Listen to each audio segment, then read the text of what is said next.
ती संसार सायरम घोरम।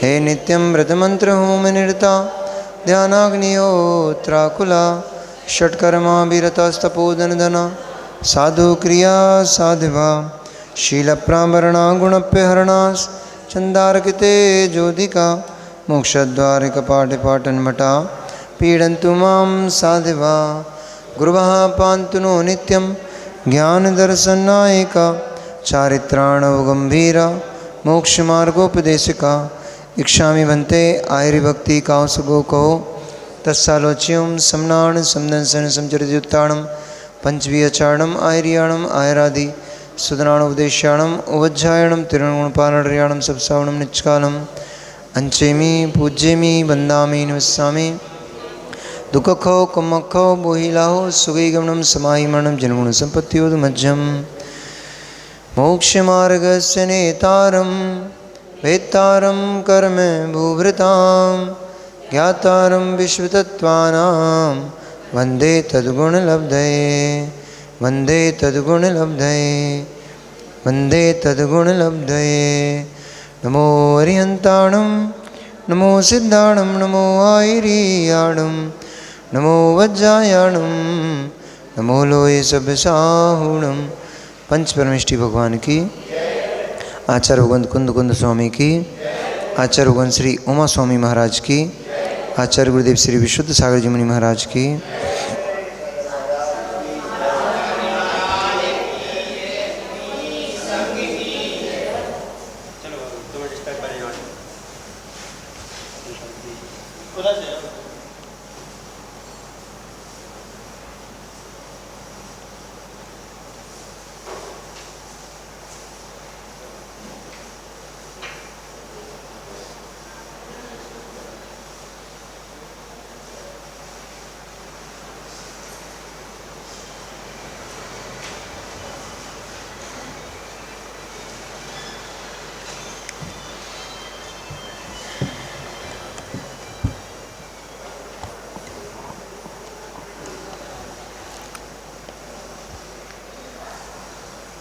तृतीय अध्याय में नरक का वर्णन जाना अपन ने, मध्यलोक के बारे में जाना। अब यहाँ चतुर्थ अध्याय में आचार्य भगवंत उमा स्वामी महाराज ने स्वर्ग के सुख, स्वर्ग के देवों का, स्वर्ग विमानों का, वहाँ जो स्वर्ग में देव आदि रहते हैं उनके आयु, जघन्य, उत्कृष्ट आदि आदि चीज़ों का यहाँ पर वर्णन किया है। चतुर्थ अध्याय लिख करके पंडित जी आचार्य भगवंत ने बड़ा उपकार कर दिया, क्योंकि लोक में बड़ी मूर्ताएं हैं। ये देवों को लेकर के बड़ी मान्यताएं और बड़ी मूर्ताएं चलती रहती हैं जीवों की। कौन देव, देव नहीं वो भी देव की संज्ञा में पूज रहे हैं, जिन्हें देवपना है ही नहीं वे भी देव हो गए, और जो देव हैं वे देव भगवान बन के पूज रहे हैं। इसी लोक में देवों को लेकर के बड़ा विसंवाद है, वो बड़ी ही मूर्ताएं हैं। इसलिए आचार्य भगवंत ने यहाँ देवगति के बारे में वर्णन करके ये संसार के जीवों को बहुत बड़ा उपकार कर दिया, क्योंकि संसार में मिथ्यात्व बड़ा प्रचंड है। और ख़ास तौर से ये जो हुंडा अपसर्पणी काल है, वैसे मिथ्यात्व रहता है, द्रव्य मिथ्यात्व, भाव मिथ्यात्व रहता है। द्रव्य मिथ्यात्व ये हुंडा अपसर्पणी काल के दोष की अपेक्षा से ये सब देखा है। जो इतनी सारी मान्यताएं, इतने सारे पंथ आदि जो दिखाई देते हैं, ये सब हर काल में नहीं होता। आत्मा की परिणति और शरीर को ही अपनापन, अपना मानना, इस प्रकार का भाव मिथ्यात्व तो होता है। आत्मा शरीर में भेद नहीं करना, आत्मा शरीर में भेद नहीं करना, ये भी मिथ्यात्व है। आत्मा को ही शरीर को ही आत्मा मानना, ये भी मिथ्यात्व है। परंतु जो देव कुदेव आदि देवियाँ आदि, इनको भगवान मान कर, परमात्मा मान कर के पूजना, ये बड़ा प्रचंड हो गया है। तो ये चौथा अध्याय लिख करके आचार्य भगवंत ने एक एक चीज़ को बड़ा स्पष्ट कर दिया। सबसे पहले तो ये देव क्या है, देव होते कौन हैं, क्योंकि लोग ऐसी मान्यता रखते हैं, किन्हीं की ये भी मान्यता है कि पीपल के वृक्ष में लाखों करोड़ों देवी देवता निवास करते हैं। अब यहाँ तक तो ठीक है, क्योंकि व्यंतर देव वृक्ष आदि पे अपना निवास स्थान बना सकते हैं, पर पीपल के वृक्ष को ही देव मान करके पूजने लग जाना, ये मिथ्यात्व हो गया। वो एक हाँ? हाँ? हाँ, तो ये उसको ही देव मान करके पूजने लग जाना, ये मिथ्यात्व हो गया। पीपल एक इंद्रिय वृक्ष है, वनस्पति का एक है। देव पंचेंद्रिय होते हैं, वो देव पर्याय होती है। ये स्थावर नाम कर्म का उदय है इसका, वृक्ष का स्थावर नाम कर्म का उदय, देव का त्रस नाम कर्म का उदय, उधर देवगति नाम कर्म का उदय, यहाँ वृक्ष का वनस्पति नाम कर्म का उदय। तो कहाँ देव और कहाँ वनस्पति, पर वनस्पति में ही देवत्व को खोजने लग जाना, भगवान देखने लग जाना, क्योंकि पूज्यता को प्राप्त तो न व्यंतर होता, न वनवासी होता, न ज्योतिष होता, और न ही वैमानिक होता। पूज्यता को प्राप्त देव थोड़े होता है। सम्मान का पात्र हो सकता है, वो भी सम्यक दृष्टि है तो, परंतु सम्मान में और पूजन में बहुत भेद है। सम्मान तो, अब कल वो भैया एक हमारे बोले जैसे माता पिता का अपन सम्मान कर सकते हैं, उनके चरण छूते हैं, तो वैसे देव की नमस्कार करने में क्या व्यवधान है। हमने कहा बहुत व्यवधान है। माता पिता ने आपको जन्म दिया, आपको पाला पोसा है, ये आप लोग व्यवहार में उनको सम्मान की दृष्टि से देखते हो, ये आपका लोक व्यवहार है, इससे परमार्थ का कोई लेना देना नहीं है। पर देव ने ना आपको जन्म दिया, ना आपका पालन पोषण किया, ना ही आप उसकी संतान कहलाते हो। किस अपेक्षा से पूछते हो, किस अपेक्षा से उसको नमस्कार करोगे। फिर बोले कि जैसे किसी नेता आदि से भी अपने को काम निकलवाना होता है तो हम उसके भी चरण स्पर्श कर लेते हैं, अथवा कोई अधिकारी होता है, बड़ा होता है, तो हम उसका भी चरण स्पर्श कर लेते हैं। हमने कहा ठीक है, ये भी आपकी बात ठीक है, लेकिन लोक व्यवहार को आप पूज्यता अपूज्यता में मत लगाओ। लोक व्यवहार सम्मान की दृष्टि है, वहाँ मिथ्यात्व सम्यत का कोई प्रकरण नहीं है कि आप अपना काम निकलवाने के लिए किसी अधिकारी के चरण स्पर्श कर लेते हो। अथवा यहाँ तक देखा जाता है, बड़े बड़े नेता, मुख्यमंत्री, प्रधानमंत्री भी वोट मांगने के लिए आते हैं और एक सामान्य से व्यक्ति के आकर के चरण छू जाते हैं, उसके हाथ का बैठ के पानी पी जाते हैं, उसके साथ बैठकर भोजन कर जाते हैं। तो इसमें मिथ्यात्व सम्यक का कोई प्रकरण नहीं है, ये आपकी लौकिक व्यवस्था है, लोक व्यवहार है आपका, सो आप कर रहे हो। इसमें पूज्यता अपूज्यता का कि आप उसके जो चरण स्पर्श कर रहे हो उसमें पूज्यपना देख के नहीं कर रहे हो। यदि उसमें आप पूज्यपना देखोगे और फिर उसको नमस्कार करोगे तो आप मिथ्या दृष्टि हो गए। यदि आप उसमें पूज्यता देख करके कि ये पूज्य पुरुष है और उसको नमस्कार कर रहे हो तो फिर आप मिथ्या दृष्टि हो गए। लेकिन लोक व्यवहार की दृष्टि से अपना काम निकलवाने के लिए आप उसके चरण स्पर्श कर रहे हो, ये आपका अपना लोक व्यवहार है, उसमें पूज्यता अपूज्यता सम्यक मिथ्यात्व का कोई प्रकरण नहीं है। इसलिए दृष्टि को देखना पड़ेगा कि दृष्टि में क्या है, क्योंकि सारा खेल जो चलता है वो दृष्टि का चलता है, अभिप्राय का चलता है। अभिप्राय क्या है, अपन ने पहले पुरुषार्थ सिद्धिउपाय ग्रंथ अपन पढ़ रहे थे, उसमें विषय क्या आया कि एक व्यक्ति हिंसा करते हुए भी हिंसक नहीं है और एक व्यक्ति हिंसा नहीं करते हुए भी हिंसक है। एक डॉक्टर है, वो छुरी वो भी चला रहा है, औजार चला रहा है, पेट काट रहा है, शरीर को कष्ट तो वो भी दे रहा है, वो भी व्यक्ति का, किसी व्यक्ति दूसरे व्यक्ति का पेट काट रहा है, उसके ऊपर अस्त्र शस्त्र चला रहा है। और एक व्यक्ति जो कसाई है, जो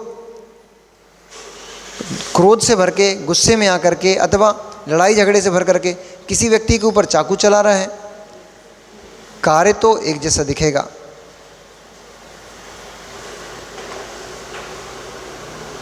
कार्य तो एक जैसा होता दिखेगा, परंतु अभिप्राय बदलने से एक हिंसक है, एक हिंसक नहीं है। एक बंधु को प्राप्त होता है, एक बंधु को प्राप्त नहीं होता है। डॉक्टर पेट काटते हुए भी बंधु को प्राप्त नहीं होता, हिंसा का उसको दोष नहीं लगता।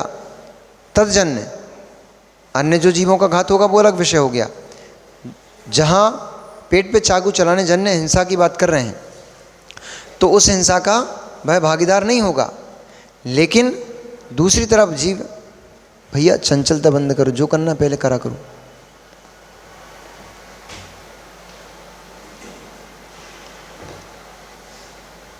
सब काम पहले निपटा लिया करो भैया, तो विषय धारा टूट जाती है ना।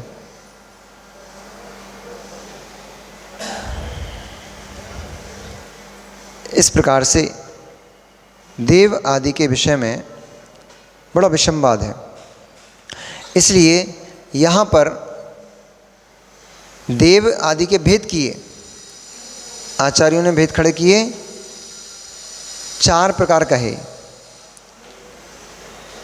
देव, अदेव, कुदेव और देवादिदेव। पहले तो ये 4 भंग बनाओ, फिर अपन सूत्र के पास चलेंगे।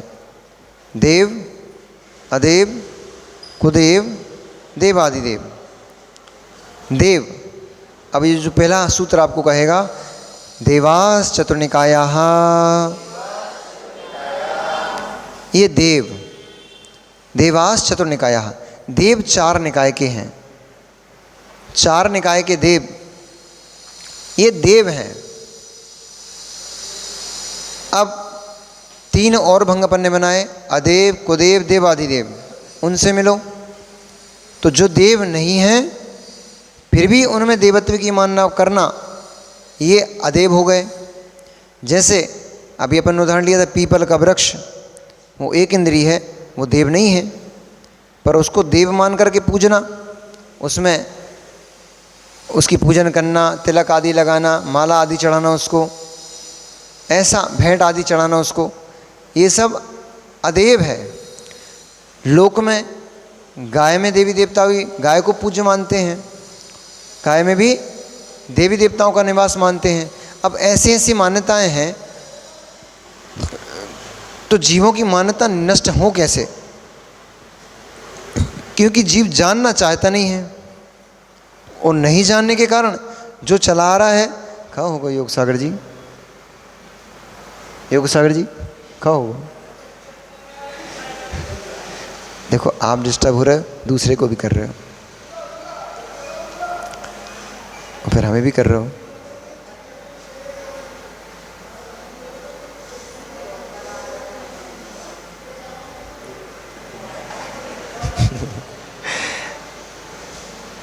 लिंक टूट जाती है ना, जो बोलना चाह रहे होते हैं वो विषय कंटिन्यू चलता रहता है, धारा यहाँ दिमाग में चलती है, आपको शब्द दिखते हैं, यहाँ दिमाग में धारा चलती है, थोड़ी सी भी हलन चलन से वो धारा टूट जाती है, फिर विषय गायब हो जाता है पूरा।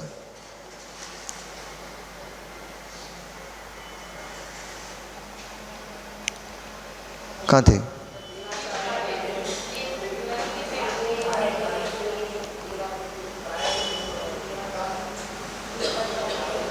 अब आ रहे, रुको, ठहरो ठहरो ठहरो, पहुँच रहे हो।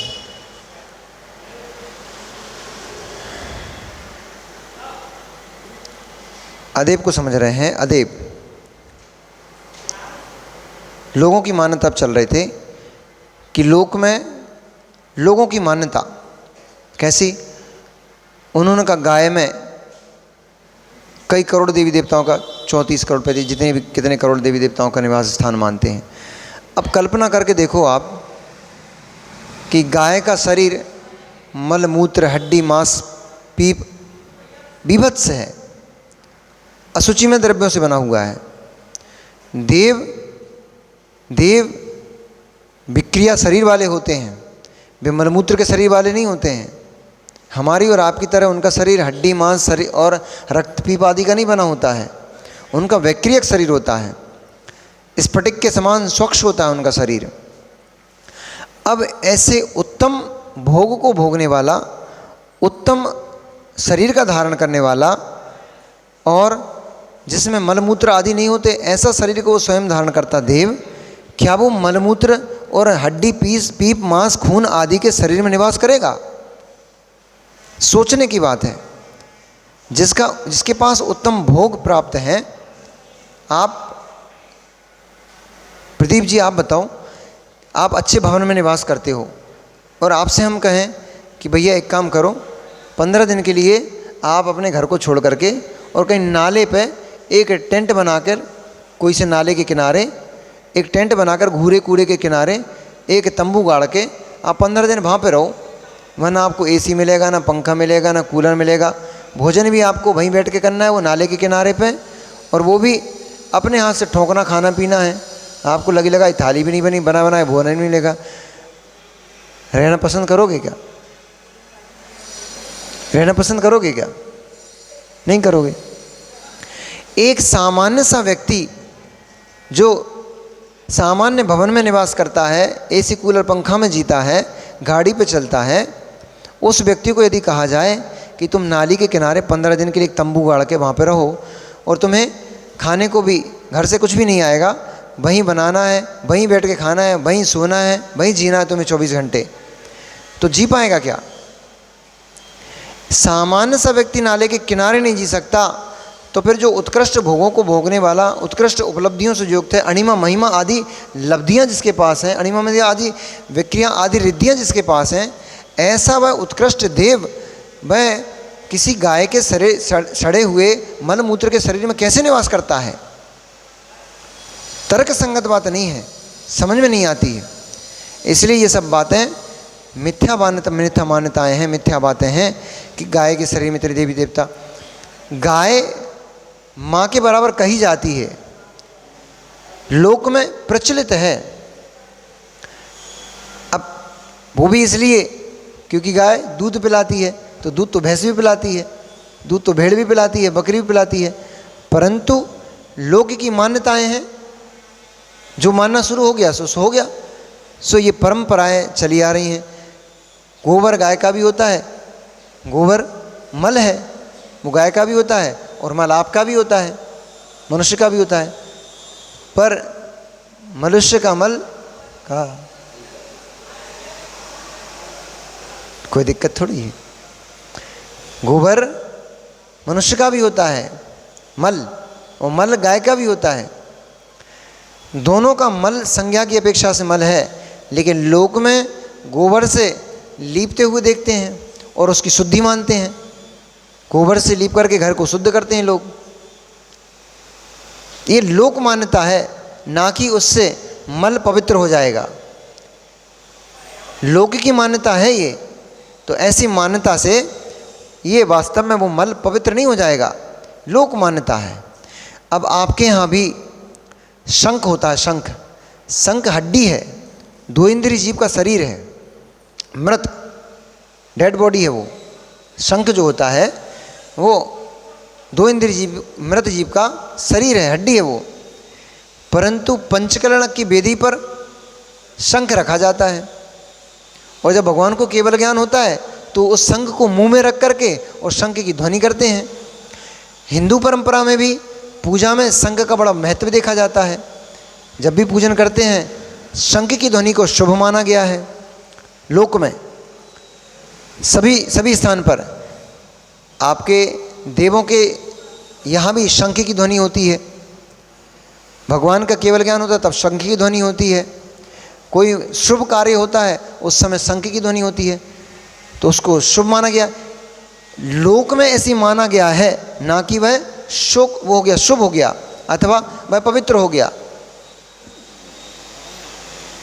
ये मोर का पंख जो पिच्ची में लगा हुआ है, ये स्पर्श हमसे हो जाए आहार के समय पे तो अंतराय करना पड़ता है। इसका पंख अंजलि में आ गया, स्पर्श का अंतराय करना पड़ता है। यहाँ तक कि वैसे तो कायदे से देखा जाए तो चौके में आपके वस्त्रों से ये स्पर्शित हो गया ये पंख तो आपका असोला हो जाता है, इसलिए दूर से रखना चाहिए इसको ले जा करके चौके से बाहर। परंतु फिर भी मोर के पंख को लोक में शुद्ध माना गया है। ये लोक व्यवस्था है, लोक व्यवस्था होने से इसमें शुचिता नहीं आ गई, पवित्र द्रव्य नहीं हो गया, लोक में माना गया है। इसलिए ऐसी लोक में बहुत सारी मान्यताएं हैं जो केवल मान्यताएं हैं और वो परंपरा में चली आ रही हैं। इसी प्रकार से ये पूजन पाठ आदि की जो पद्धतियां हैं, लोक में देवी देवताओं को भी भगवान मान करके पूजना, ये लोक में प्रचलन तो हो गया है, लेकिन इनके पीछे तथ्य देखोगे तो वास्तव में भगवत्ता होना चाहिए तो पूजनीय है, ईश्वरपना होना चाहिए तो पूजनीय है। अन्यथा तो चार पत्थर उठा के रख लिया आपने, कोई स्थान बना लिया, किसी वृक्ष के नीचे स्थान बना लिया, पूजना शुरू हो गया। कौन है भैया, कौन से परमात्मा है ये तो पता ही नहीं। फिर वो बाबाओं के नाम चलने लग जाते हैं कि पीपल वाले बाबा, उनके बमूरा वाले बाबा, उनके चबूतरा वाले बाबा। है कौन वहाँ पर? चूंकि भयभीत सबसे अधिक व्यक्ति किसमें है? धर्म के नाम पर। धर्म भय मुक्त करता है और धर्म के नाम पर ही संसार में सबसे ज़्यादा भय पड़ा हुआ है। नहीं नमस्कार करा, कुछ हो गया तो चार बटाइयाँ देखी, चार वृक्ष के नीचे चार पत्थर लगे देखे, कोई एकाध अगरबत्ती लगा गया, कोई थोड़ा फूल वूल चढ़ा गया और पूज्यता प्राप्त हो गई उनको। अब जो निकल रहा है वही नमस्कार कर रहा है। एक दिन वो निवृत्त सागर जी ने आप कहानी सुनाई थी ना, कैसे बन जाती हैं सब लोक मूर्ताएं, कैसे बन, ये लोक मूर्ता हैं कैसे बन जाती हैं कि राष्ट्रपति निकलने वाले थे, पूरा रास्ता साफ कराया गया, मार्ग एकदम स्वच्छ कराया गया, पानी से धो दिया गया। अब कुत्ता है स्वान, उसको थोड़ी पता कि तुम्हारे राष्ट्रपति जी निकलने वाले इस रोड पे से, इधर उधर से भगाते भुगूते वो कुत्ता घुस गया उस रोड पे, और भय के कारण से उसने वहाँ पे पुट्टी कर दी, मल कर दिया। अब आनन फानन में उधर राष्ट्रपति जी चले आ रहे हैं गाड़ी से, उनका पूरा काफिला चला आ रहा है, इधर वो रास्ते में कर गया। अब कहाँ सीपर को बुलाएंगे इतने जल्दी, तो किसी को पता ना पड़ पाए तो उठा करके क्या किया, बहुत सारे फूलों की टोकनी रखी थी वहाँ पर वो राष्ट्रपति जी के ऊपर फेंकने के लिए। तो किसी समझदार व्यक्ति ने क्या किया कि वो टोकनी उठा करके उड़ेल दी। अब कोई एक समझदार पुरुष निकले, हमारे आंसू भैया जैसे, उनने देखा यहाँ पर पुष्प चढ़े हुए हैं, यानी ये सड़क के बीचों बीच कोई देवता स्थापित होगा यहाँ पर। वे अपने हाथों में पुष्प रखे हुए थे राष्ट्रपति जी को फेंकने के लिए। उन्होंने लिए, राष्ट्रपति जी से देवता बड़ा होता है, सम्माननीय होता है, इसलिए उन्होंने लिए और वो पुष्प उसके ऊपर चढ़ा दिए।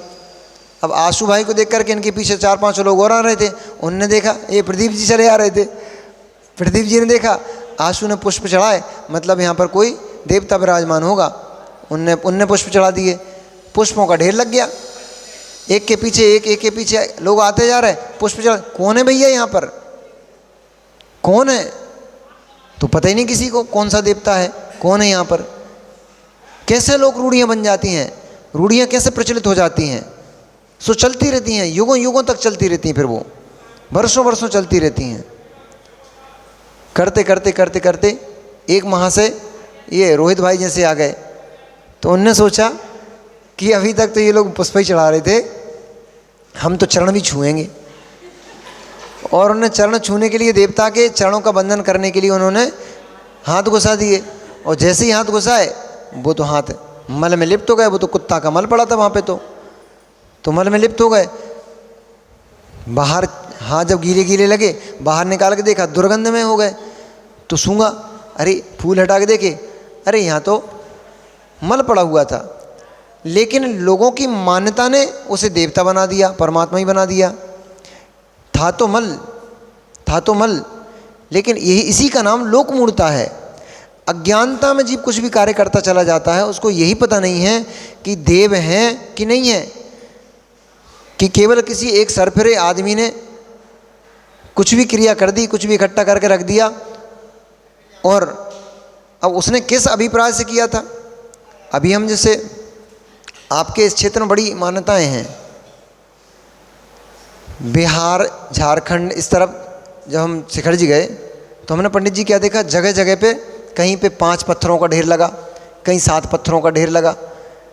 एक मैदान में देखा तो पत्थरों की जगह जगह ढेर लगे।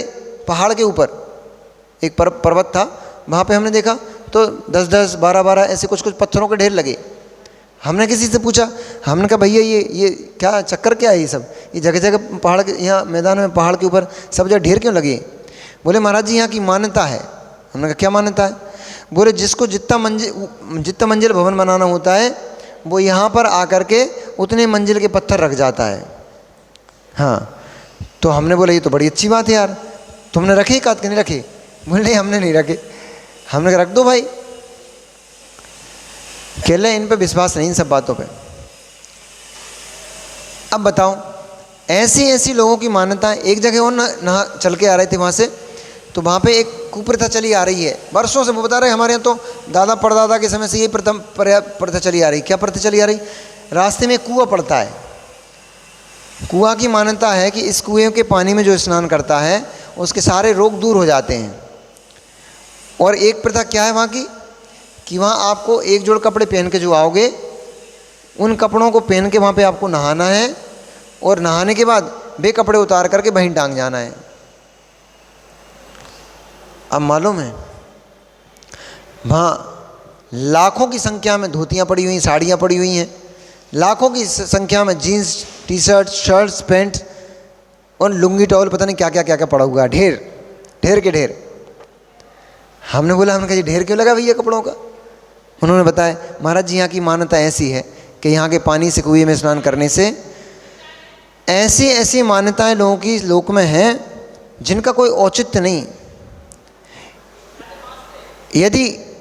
यदि इस प्रकार की मान्यताओं से कहीं उल्टे साथिया बनाया हो, कहीं सीधे साथिया बनाया हो, कहीं पत्थरों का ढेर लगाया हो, कहीं कामना कर आओ, मांगा हो, इनसे ही सब कुछ होता, इनसे ही सब कुछ हो जाता है, तो फिर आदमी का धर्म कर्म का पुरुषार्थ व्यर्थ हो जाएगा, उसका तो कोई मतलब ही नहीं बचेगा। एक तरफ आप कहते हो कर्म सिद्धांत, एक तरफ वैदिक धर्म में भी इस बात को स्वीकार किया गया कि कर्म प्रधान विश्व कर राखा, जो जस करे सो तस फल चाखा। यानी कर्म को प्रधान करके वहाँ भी कहा गया, वैदिक धर्म में भी कहा गया कि जो जैसा करनी करता है, जो जैसा कार्य करता है वैसा उसको फल मिलता है। और फिर पत्थरों के ढेर लगाने से यदि मकान बन जाएगा तो फिर आपका कर्म क्या करेगा। सोचो आप लोग क्या कर रहे हो, कहाँ कहाँ चले जाते हो, कहाँ कहाँ सर पटक जाते हो, कहाँ कहाँ नरियल फोड़े जाते हो, काहे के पीछे हमारा ये काम बन जाए। और तो और भगवान के पास भी जाते हो तो वहाँ भी मांगने पहुँच जाते हो, भगवान हमारा ये काम बन जाए, भगवान हमारा वो काम बन जाए, भगवान ये मिल जाए। यदि भगवान ही देता अथवा कोई देवी देवता देता ही है तो फिर हमारा एक बड़ा प्रश्न खड़ा हो जाता है कि वो देवी देवता अपने लिए एक अच्छा सा भवन नहीं बना पाया क्या, जो तुम्हारे चबूतरों पे और तुम्हारे वृक्षों के नीचे भटकता फिरता रहता है। एक बढ़िया शानदार आलीशान सा मकान बनाता, उसमें रहता। तुम्हारे परमात्मा यदि देते ही हैं तो फिर मांगने की क्या आवश्यकता। परमात्मा जानते नहीं क्या कि तुम्हें इस बात की आवश्यकता है। परमात्मा आपका ये नहीं जानता क्या कि आप भूखे हो, आपका पेट भर दें हम। वो यदि आपके पूजन करने से, यदि आपकी भक्ति करने से आपका परमात्मा आपको कुछ देता है तो फिर आपका परमात्मा रागी हो जाएगा, क्योंकि मांगने से देता है, पूजन करने से देता है, जो उसकी पूजन करता है उसको नहीं देता तो रागी द्वेषी हो गया। और रागी द्वेषी को परमात्मा कहा नहीं जाता, निर्विकार होता है परमात्मा। राग द्वेष मोह क्षोभ से रहित होता है परमात्मा, तो फिर आपका परमात्मा भी रागी द्वेषी हो जाएगा। इसलिए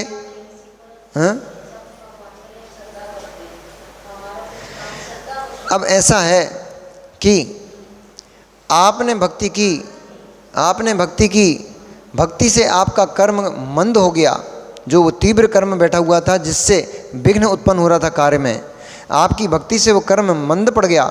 मंद पड़ने से अपने आप काम होता है, इसमें भगवान करता नहीं होता। भगवान करने लग जाएगा तो रागी दोषी हो जाएगा, फिर वो भगवान नहीं बचेगा। भगवान ज्ञाता दृष्टा मात होता है, करता नहीं होता है। करता हो जाएगा तो फिर वो परमात्मा ही नहीं बचेगा, समस्या है। इसलिए जो देव नहीं है, आप भी बोल देते हो पतिदेव, कौन सा वाला देव है? क्योंकि यहाँ लिख रहे हैं देवास चतुर निकाया। देव तो केवल 4 निकाय के ही होते हैं, पतिदेव इनमें से कौन सा वाला है? व्यंतर है क्या? लगता तो ऐसा ही है, व्यंतर है क्या आशु? कहले देवास चतुर निकाया, वो पहले निकाय का देव आएगा भवनवासी व्यंतर, तो पतिदेव आपने कहा पतिदेव, तो ये कौन सा वाला देव है? भवनवासी वाला देव है कि व्यंतर वाला देव है? ये कोई सा देव नहीं है, ये अदेव है। पत्नी को बोलते हैं देवी, अरे देवी, हाँ सुनो ना, पत्नी को बोल दिया देवी, कौन सी देवी है ये?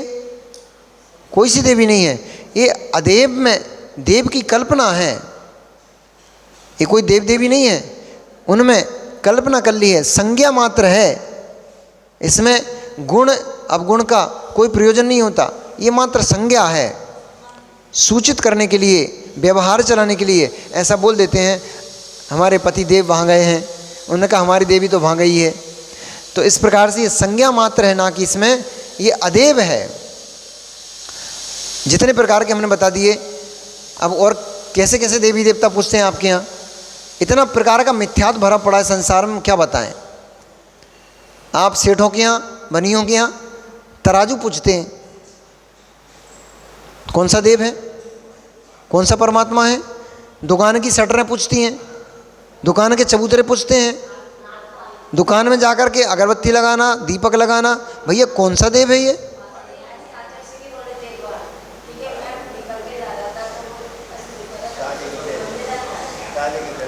ताले के पैर पड़ते हैं, अगरबत्ती लगाते हैं, दीपक लगाते हैं। अरे दीपक ही लगाना है तो अगर आपको ऐसा लगता है मंगल है, मंगलभूत है, कुछ भी कार्य करने से पहले मंगलाचरण किया जाता है, मंगल किया जाता है, तो मंगल शटर का पैर पड़ना मंगल नहीं है, ये सब मिथ्यात्व है, अज्ञानताएं हैं जीवों की। शटर के पैर पड़ने से दुकान चल रही होती तो हर व्यक्ति शटर के पैर पड़ता और उसकी धड़ल्ले से दुकान चलती।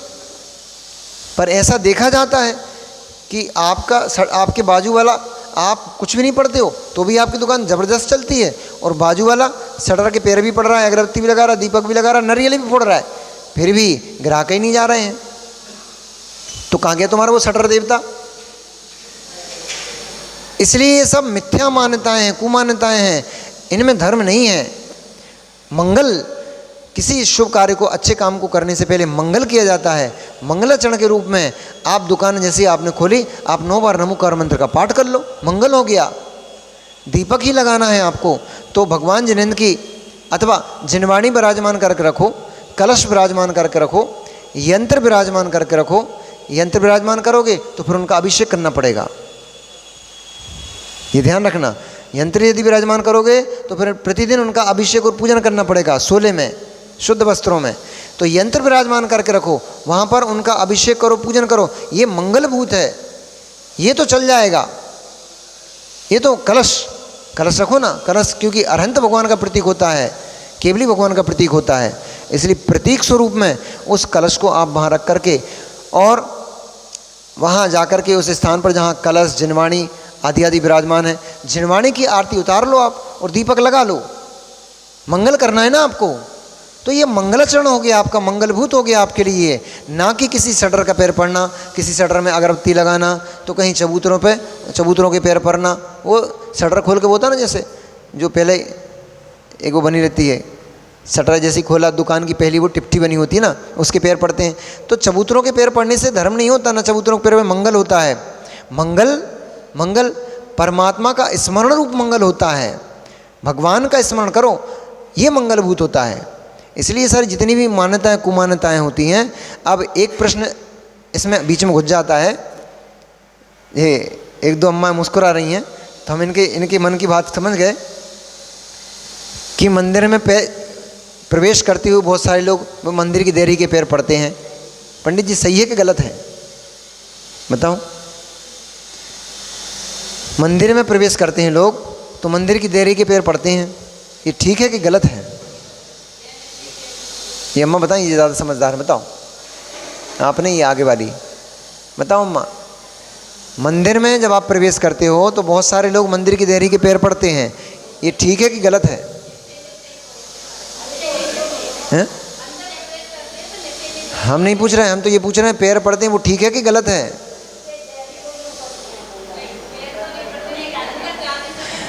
ठीक है कि गलत है ये पूछ रहे हैं।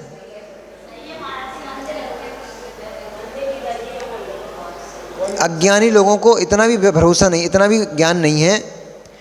पंडित जी बड़े बड़े पंडित निषेध करते हैं, बड़े बड़े पंडित निषेध करते हैं कि मंदिर की देहरी के पैर नहीं पड़ना चाहिए। वो को परमात्मा है क्या? तो परमात्मा नहीं है क्या? नव देवता में जिन आलय नहीं रखते हो क्या आप?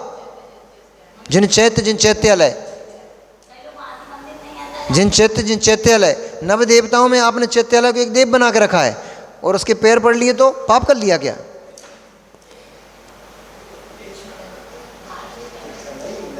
नव देवता में आपने जिनेंद्र भगवान के आलय, जिनेंद्र भगवान के। अब पंडित जी और आगे चलते हैं, मैं आपको आगे ले चलता हूँ। अगर इसमें कुछ शंका हो रही है आपको तो मैं आगे लेके चलता हूँ। निषद्दी का स्थान किसको कहा जाता है? निषद्दी का स्थान, निषद्दी का होती है ना, जहाँ पर मुनिराज बैठ कर चले गए, वह पाटा भी पूज्य हो जाता है। उस पाटे को आप नमस्कार करते हो कि नहीं करते हो? सिंहासन को, आचार्यों के सिंहासन को नमस्कार करते हो कि नहीं करते हो?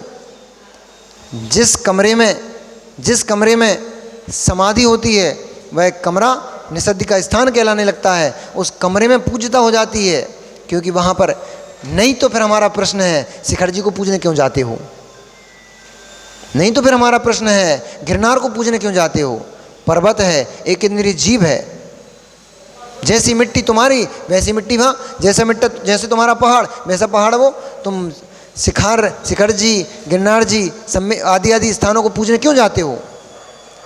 क्योंकि लाखों लाखों जीवों ने वहाँ से मोक्ष को प्राप्त किया है, इसलिए वह निषद्दी का स्थान है। वह स्थान भी पवित्र हो गया, पूज्य हो गया। पाटा पूज्य नहीं है। आचार्य भगवंत जिस पाटे के ऊपर बैठ जाते हैं, तत्व का उपदेश कर देते हैं, वह निषद्दिका हो गया उनका।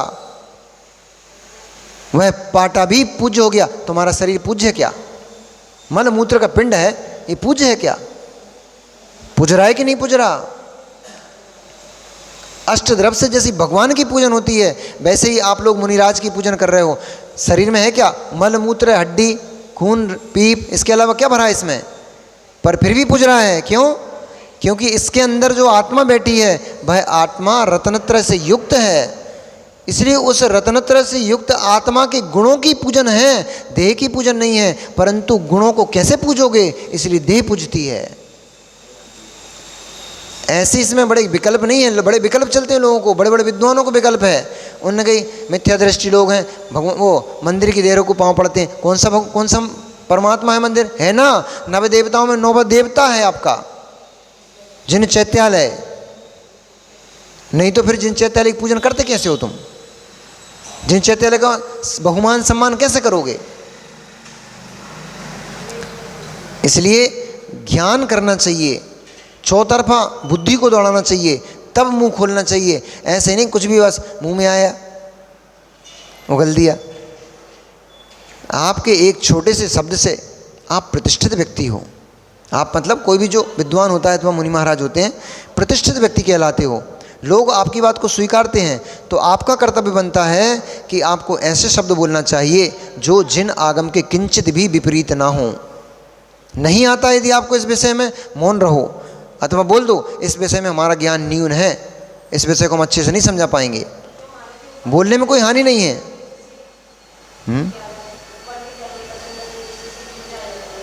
क्या?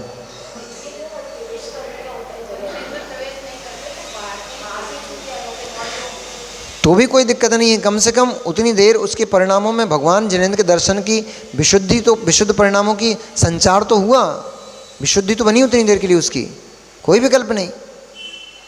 उसने मस्तक भी झुका के निकल गया तो भी कोई विकल्प नहीं, अनादर तो नहीं किया उसने। चलो, ये हो गए अदेव, जिसमें देवपना नहीं है उनको भी देव मान करके पूजना, इनका नाम है अदेव। आगे चलते हैं, कुदेव। कुदेव कौन है? मिथ्या दृष्टि देव, जो अस्त्र शस्त्र से युक्त हैं और देव, अदेव, कुदेव और देवाधिदेव, चार निकाय के देव देव कहलाते हैं। जिनमें देवपना नहीं है वे अदेव कहलाते हैं। और कुदेव मिथ्यात्व से जो युक्त हैं, राग द्वेष से जो युक्त हैं और सभी प्रकार के अस्त्र शस्त्र आदि को धारण किए हुए हैं, ये कुदेव। फिर देवाधिदेव, जो चारों निकायों के देवों के द्वारा पूज्य हैं, जिन्होंने अपने संपूर्ण कर्म कालिमा को नष्ट करके अपनी आत्मा को पवित्र कर लिया है, जो आठों कर्मों से अथवा चार घातीय कर्मों से रहित हैं और जो मोक्ष सुख को प्राप्त कर चुके हैं अथवा अरहंत प्रभु शीघ्र ही मोक्ष प्राप्त करने वाले हैं, ये ही देवाधिदेव हैं। जो और ले लो, जो सर्वज्ञ हैं, पीतरागी हैं, हितोपदेशी हैं, सर्व जीव के कल्याण का उपदेश करते हैं, ऐसे वे जिनेंद्र भगवान वे देवाधिदेव कहे जाते हैं। अब इनमें मात्र देवाधिदेव, चूँकि हमारे यहाँ गुणों की पूज्यता है, अब गुणों के लिए कोई पूज्य स्थान नहीं है। जैसे आप भोजन करते हो वैसे ही देव भोजन करते हैं। आपकी समान थाली में नहीं खाते, आपका भोजन अलग प्रकार का, उनका भोजन अलग प्रकार का है। आपका भोजन रोटी दाल चावल आदि है, उनका भोजन अमृत है। आप मुख से खाते हो, उनके कंठ से अमृत झड़ जाता है, इतना भेद तो है। परंतु असाता वेदनी कर्म से वो भी पीड़ित होते हैं, उनको भी भूख लगती है, तो आप मन में बहुत ज़्यादा कोई अंतर नहीं है। देवी देवता आपके अंदर जैसे आहार, भय, मैथुन, परिग्रह चार संज्ञाएं हैं, उनके अंदर भी आहार, भय, उनको भी भय होता है। ऐसा नहीं कि उनको भय नहीं होता, अगर नहीं होता गहरे रह सहम होता, अंदर में घुस के सहम समझना पड़ेगा, तब समझ में आएंगी सब बातें। इतना देवों से भयभीत नहीं होना चाहिए। देव खुद भय खाते हैं, यूं करके और मंत्र फूंक के एक मंत्रवादी मारता है, वो देव भागते नजर आता है। देखा नहीं क्या आपने? यूं मंत्र पढ़ता है और मंत्र पढ़ के यूं फूंकता है, वो देव भागते नजर आता है। भय संज्ञा से युक्त है वो, उसको भी भय होता है।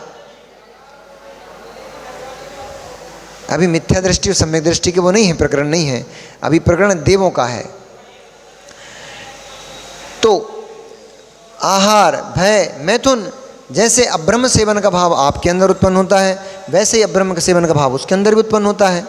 अभी आ रहा है एक सूत्र, वो बता देगा कहाँ तक अब्रह्म का भाव उत्पन्न होता है।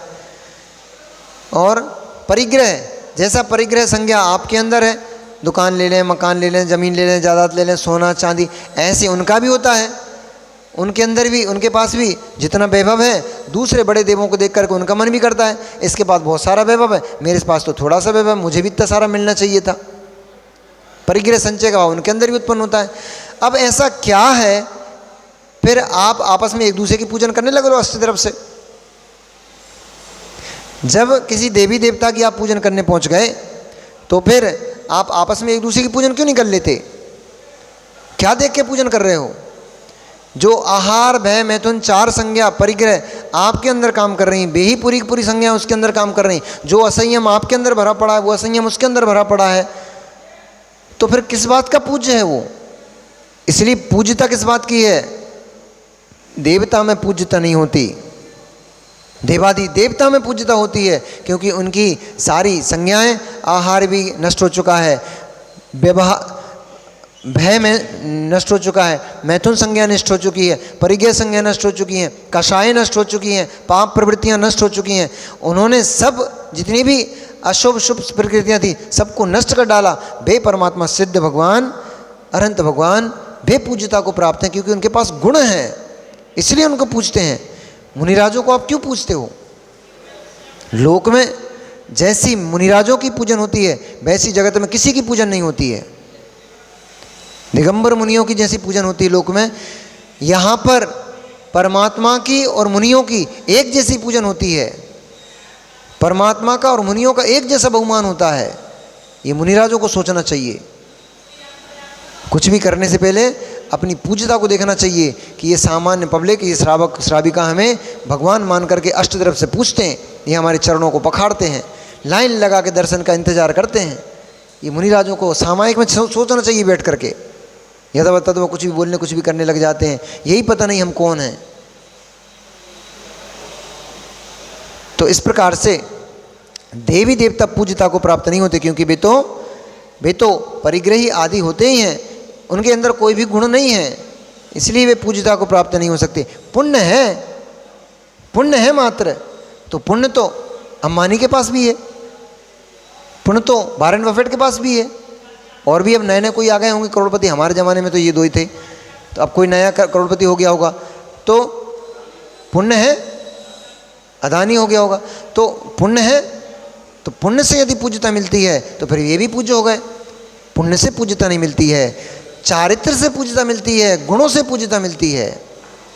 इसलिए पंडित जी इस बात को बहुत अच्छे से पकड़ना पड़ेगा।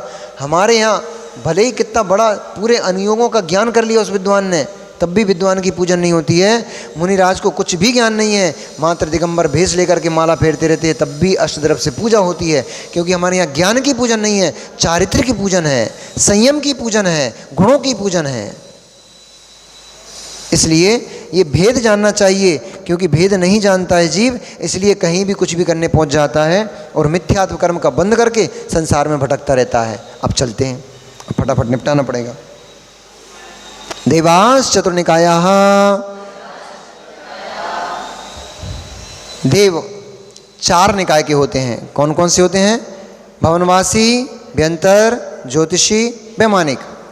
भवनवासी देव कौन होते हैं? कल मैंने बताया था, जो नरक की पहली पृथ्वी है रत्न प्रभा, उस रत्न प्रभा पृथ्वी के ऊपर के 2 भागों में भवनवासी और व्यंतर देव निवास करते हैं, और तीसरे भाग से पहला नरक शुरू होता है।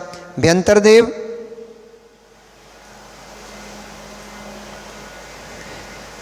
जो नाना प्रकार के देशों में, वृक्षों में, पहाड़ों पे, कोटरों पे आदि आदि स्थानों पर जो निवास करते हैं, तथा उनके उस रत्न प्रभा भूमि के खर भाग पंख भाग में भी उनके निवास स्थान बने हुए हैं। ये देव,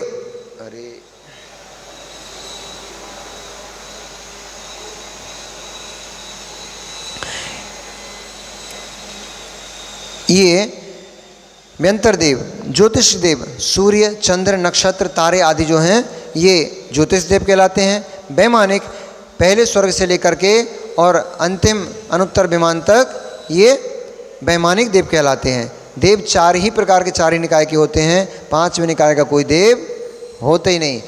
जितने आपने बाहर के देख लिए वे सब कोई देव है नहीं, इसलिए उनको देव मानना भी नहीं। और जो उनको देव मान करके पूजेंगे अथवा देव मान करके उनकी श्रद्धा करेंगे, वे क्या कहलाएंगे? आदितस्तिषु पीतांतलेशाः, आदितस्तिषु पीतांतलेश, आदि के 3 निकायों के देवों में क्रम से पीतांत यानी कृष्ण, नील, कापोत, पीत, ये 3 लेस्याएँ, 4 लेस्याएँ पाई जाती हैं। मुख्यतः से पीत लेस्या होती है, फिर सभी देवों में अलग अलग लेस्या पाई जाती है। और जैसे जैसे जिस जाति का देव होगा, अभी अपन और इनके प्रभेद पढ़ेंगे, तो जिस जाति का देव होगा उसमें मुख्यतः से पीत अंत है, जिसमें वहाँ तक यानी 4 लेस्याओं तक पाई जाती हैं। दशाष्ट पंचद्वादश विकल्पाः कल्पोपपन पर्यंताः,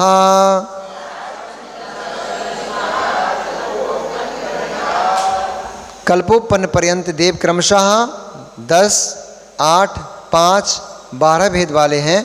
अर्थात भवनवासी देव 10 प्रकार के हैं, व्यंतर देव 8 प्रकार के हैं, ज्योतिष के देव 5 प्रकार के हैं, तथा कल्पोपपन्न देव 12 प्रकार के कहे गए हैं। इनमें जिनमें 12 प्रकार के इंद्र, जिनमें इंद्र आदि आदि भेद पाए जाते हैं, इंद्र प्रतीन्द्र आदि जो भेद होते हैं जहाँ पर, वे कल्प कहलाते हैं, और जहाँ ये भेद नहीं होते हैं वे कल्पातीत कहलाते हैं। कल्पोपन्न, अब आएगा सूत्र कल्पोपन्न कल्पातीताश्च। तो जहाँ तक 12 प्रकार के, जहाँ तक इंद्र आदि के भेद हैं वहाँ कल्पोपन्न कहलाते हैं, और जहाँ इंद्र आदि के भेद समाप्त हो जाते हैं वहाँ कल्पातीत कहलाते हैं। इंद्र सामानिक त्रायस्त्रिंश पारिषदात्मरक्ष लोकपालनीक प्रकीर्णिकाभियोग्य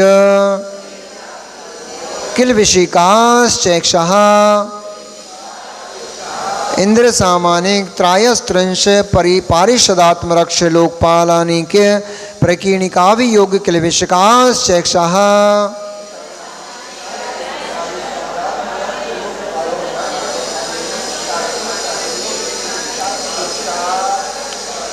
यहाँ 10 प्रकार के भेद बताए गए हैं देवों में।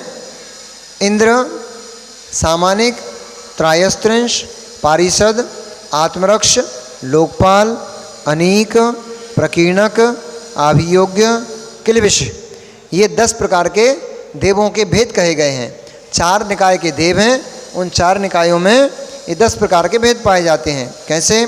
इंद्र आप सभी जानते हो, सौधर्म इंद्र, ऐशान इंद्र। कौन है ये इंद्र का मतलब होता है जो जिसके पास स्वामित्व होता है, जो अपने पूरे स्वर्ग का राजा होता है। जैसे आपके देश का राजा प्रधानमंत्री अथवा राष्ट्रपति, प्रधानमंत्री के ऊपर राष्ट्रपति होता है, तो आपके देश का राजा राष्ट्रपति अथवा प्रधानमंत्री। ऐसे ही स्वर्ग का जो आधिपत्य रखता है, जिसके ऑर्डर पे पूरे स्वर्ग में काम चलता है, वह इंद्र कहलाता है। यही उनका वैभव है कि सारे देवों के ऊपर वो ऑर्डर चलाते हैं।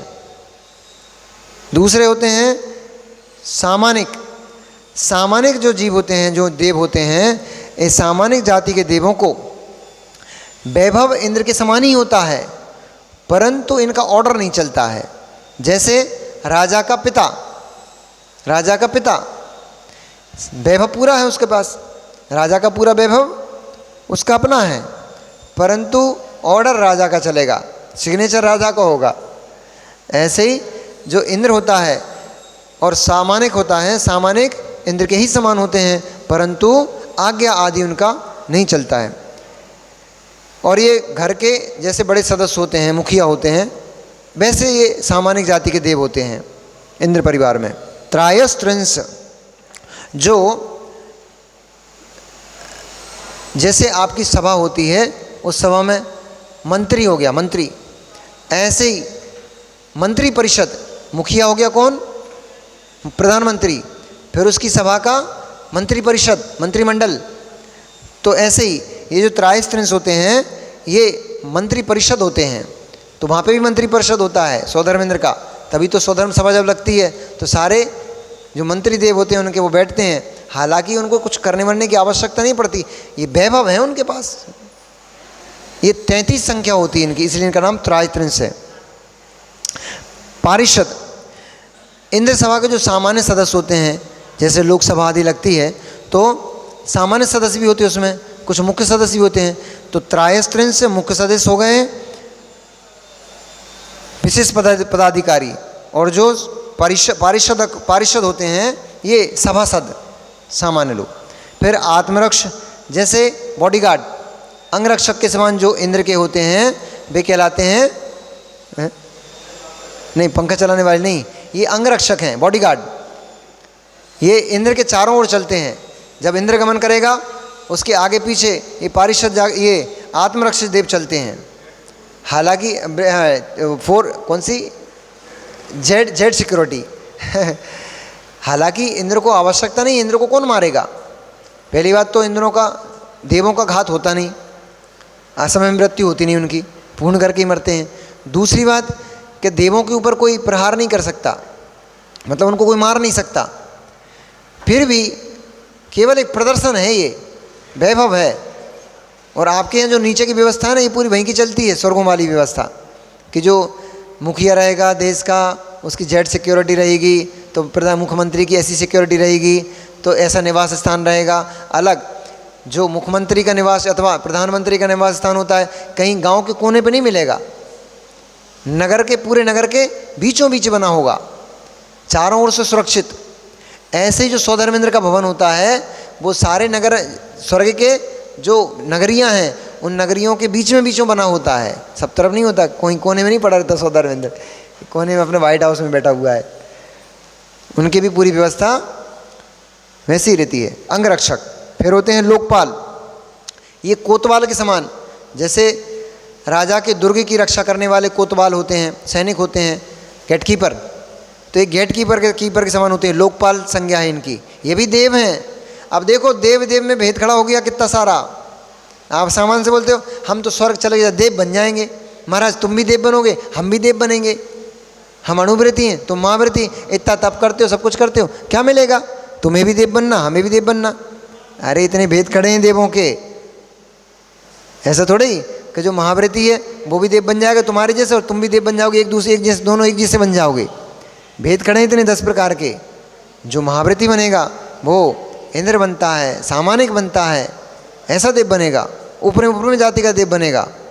और जो सामान्य लोग होते हैं वो ऐसे गेटकीपर बन जाएंगे, खड़े रहेंगे बल्लम लिए, सावधान इंद्र महाराज पधार रहे हैं, फिर वो म्यूजिक बजेगा टीपू सुल्तान वाला। लोकपाल। अनीक, अनीक का मतलब होता है जैसे घोड़े, जैसे राजा की सेना होती ना, घोड़े, हाथी, पदाती सैनिक, मंत्री, ओ आदि आदि जो सैनिक आदि होते हैं, ऐसे ही जो अनेक जाति के देव होते हैं, ये अनेक जाति के देव, इनका काम ये होता है कि जैसे सौधर्मेंद्र भगवान के पंचकणक मनाने जा रहा है, गर्भ कल्याणक मनाने जा रहा है, तो ऑर्डर करेगा वो, जाओ 1 लाख देव घोड़े बन के आओ, 1 लाख देव हाथी बन के आओ, इतने सारे लोग, इतने सारे देव सैनिक बनकर आओ, पदाती सैनिक बन के आओ। तो बेचारे वे काम कुछ नहीं है, पर 1 लाख देव घोड़ा बन के खड़े हो जाएंगे, 1 लाख देव हाथी बन के खड़े हो जाएंगे, और लाखों करोड़ों पैदल सैनिक बन के खड़े हो जाएंगे। कहाँ चलेंगे? इंद्र के पीछे पीछे। इंद्र महाराज आ रहे हैं, प्रदर्शन है उनका, वैभव का प्रदर्शन है ये। आप भी तो करते हो, कोई लग्जरी गाड़ी लेके आए, फिर देखो हर गली में घूमती वो, जब तक महीना 15 दिन, जब तक पूरा मोहल्ला पड़ोस सब कोई देख ना ले कि ये गाड़ी नहीं चमचमाती गाड़ी आई है, तब तक उसका प्रदर्शन चलता रहता है। ऐसे ही अब कोई, अपन देखते रहते सब चीज़ें, किसी की जैसे नई नई जॉब लगी तो सबसे पहले सैलरी में क्या करता है वो? बढ़िया ड्रेसेस खरीदेगा, शूज़ खरीदेगा, बेल्ट, गॉगल्स, और थोड़ा प्रदर्शन करेगा कि हाँ भाई मेरी अच्छी जॉब लग गई है और अब बढ़िया वैभव है। ऐसे ही उनके पास भी वैभव मिला है, स्वर्ग में पहुँचे हैं, वैभव मिला है, तो प्रदर्शन करते हैं उसका, दिखावा, पर ठीक नहीं होता। प्रकीर्णक, अनेक हो गए। प्रकीर्णक जैसे सामान्य देशवासी नगरवासी होते हैं, राजा का महल सेंटर में होता है, फिर चारों ओर नगरवासी प्रमुख लोग, राजा के चारों तरफ प्रमुख लोग रहते हैं, फिर उसके बाद फिर सामान्य नगरवासी रहते हैं। ऐसे ही यहाँ पर भी व्यवस्था है। पहले इंद्र का भवन होता है बीच में, इंद्र महल, फिर उसके चारों ओर जो इंद्र के खास लोग होते हैं उनके महल बने होते हैं, भवन बने होते हैं, विमान, भवन नहीं विमान, उनके निवास विमान बने होते हैं। फिर उनके बाहर फिर चारों तरफ फिर जैसे सामान्य लोगों के मकान बने होते हैं। आपके छिपटोला में तो पता नहीं उबड़ खाबड़ बने, गली ही समझ में नहीं आती, तो ऐसे वहाँ निवास स्थान बने रहते हैं। उनमें जो निवास करते हैं उनका नाम होता है प्रकीर्णक। फिर होते हैं आभियोग, ये दास के समान, पंखा हिलाते ना हवाई पंखे वाले, ये दास के समान जो नौकर चाकरों को जैसे झाड़ू पोछा आदि के जो काम करते हैं ना तुम्हारे नौकर, ऐसे ही इंद्र के महल में साफ सफाई का काम करना, इंद्र के महल की चमचमाना, उसको बढ़िया देख रेख करना उसकी। ये होते हैं आभियोग्य जाति के देव। आदेश पा करके वे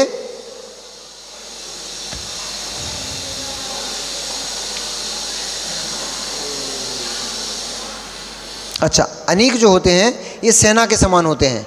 जैसे राजा की सेना, ऐसे ही अनीक जो होते हैं ये उसे स्वधर्म इंद्र की सेना के समान होते हैं। और जो आभियोग होते हैं ये प्रकीर्णक जो होते हैं ये पूर्ववासी नगरवासी के समान, और आभियोग होते हैं ये जो हाथी घोड़े आदि बन के आते हैं, ये आभियोग जाति के देव होते हैं। फिर होते हैं किलविषक, जैसे निम्न जाति के जो पुरुष मनुष्य होते हैं वो पहले क्या गांव के नगर के बाहर रहते थे, गांव में सामान्य लोगों के साथ नहीं रहते थे। जो निचली कास्ट के लोग रहते थे जिनके कार्य मल आदि फेंकना होता था, ऐसा गांव में देखते हैं तो उनके मकान अलग बने रहते हैं, नगर से बाहर उनकी बस्ती अलग रहती है। ऐसे ही यहाँ पर भी जो किलविषक नाम के जाति के देव हैं, ये देव वो जो स्वर्ग है कहने को तो देव हैं, पर इनकी भी दुर्दशा वैसी है बेचारों की, ये नगर के बाहर पड़े रहते हैं, नगर के बाहर अलग इनके स्थान होते हैं। जैसे स्वर्ग का जो पूरा स्वर्ग, पहला स्वर्ग का जो नगर है, अब एक स्वर्ग संज्ञा एक है पर उसमें भी बहुत सारे स्थान बने हुए हैं, तो उन स्थानों के बाहर जो निवास करते हैं वो किलविषक जाति के देव होते हैं। इतने सारे भेद हैं। त्रायस्त्रिंश लोकपाल वर्ज्या व्यंतर ज्योतिष्काः,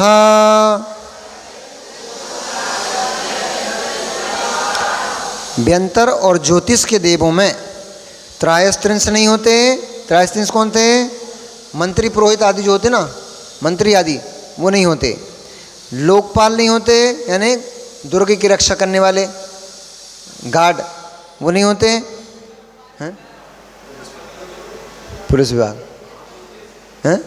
व्यंतरों में, व्यंतर ज्योतिष का, व्यंतरों में और ज्योतिषी देव यानी सूर्य चंद्र आदि जो ज्योतिष देव हैं, इनमें इंद्र आदि तो होते हैं परंतु ज्योतिष त्रायस्त्रिंश और लोकपाल व्यंतरों में और ज्योतिषियों में नहीं होते। पूर्वयोर दो इंद्राः,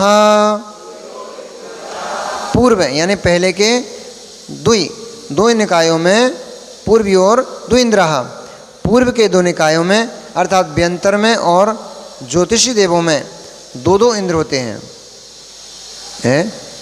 आदि के दो निकाय अर्थात भवनवासी व्यंतर इनमें होते हैं। इसमें गलत लिखा गया, भवनवासी और व्यंतर इनमें दो दो देव, दो दो इंद्र होते हैं।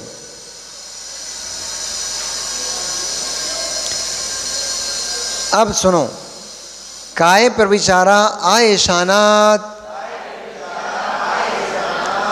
यहाँ भी प्रविचार होता है, यहाँ भी वासनाएं सताती हैं देवों को, यहाँ भी उनका अब्रह्म सेवन का भाव होता है। तो भवनवासियों में, व्यंतरस में, ज्योतिष्क में और पहले स्वर्ग दूसरे स्वर्ग, यहाँ तक जो देवों का प्रविचार होता है, अपनी वासना का समन होता है, यहाँ तक के देव काय से जैसे मनुष्य लोक में मनुष्य लोग करते हैं, ऐसे ही अपनी वासना को शांत करते हैं, देह से ही वो अपनी वासना का समन करते हैं। तो काय प्रविचारा आयशानाद, ऐशान स्वर्ग तक प्रविचार काय से होता है। शेषाः स्पर्श रूप शब्द मनः प्रविचारा, शेष स्वर्गों में व्यवस्था कैसी है? स्पर्श, और आगे चलो तो सौधर्म स्थान से ऊपर उठेंगे तो सानत कुमार महेंद्र, यहाँ दो स्वर्गों में स्पर्श मात्र करने से उनकी वासनाएं शांत, अपनी देवियों का स्पर्श मात्र करने, उनके अंगोपांगों का स्पर्श करने मात्र से उनका प्रविचार पूरा हो जाता है, उनकी वासनाएं समाप्त हो जाती हैं। फिर आगे चलोगे तो ब्रह्म, ब्रह्मोत्तर, लांतव, कापिष्ट, इन चार स्वर्गों में रूप को देखने मात्र से अपनी देवियों का रूप देखते हैं, श्रृंगार देखते हैं, उनके रूप श्रृंगार को देखकर ही उनकी वासनाएं शांत हो जाती हैं। अधिक समय तक उनके रूप को निहारते निहारते उनकी वासनाएं अपने आप उनको तृप्ति महसूस होने लग जाती है। फिर आगे चलोगे तो शुक्र, महाशुक्र, सतार, सहस्त्रार, इन चार स्वर्गों में शब्द सुन करके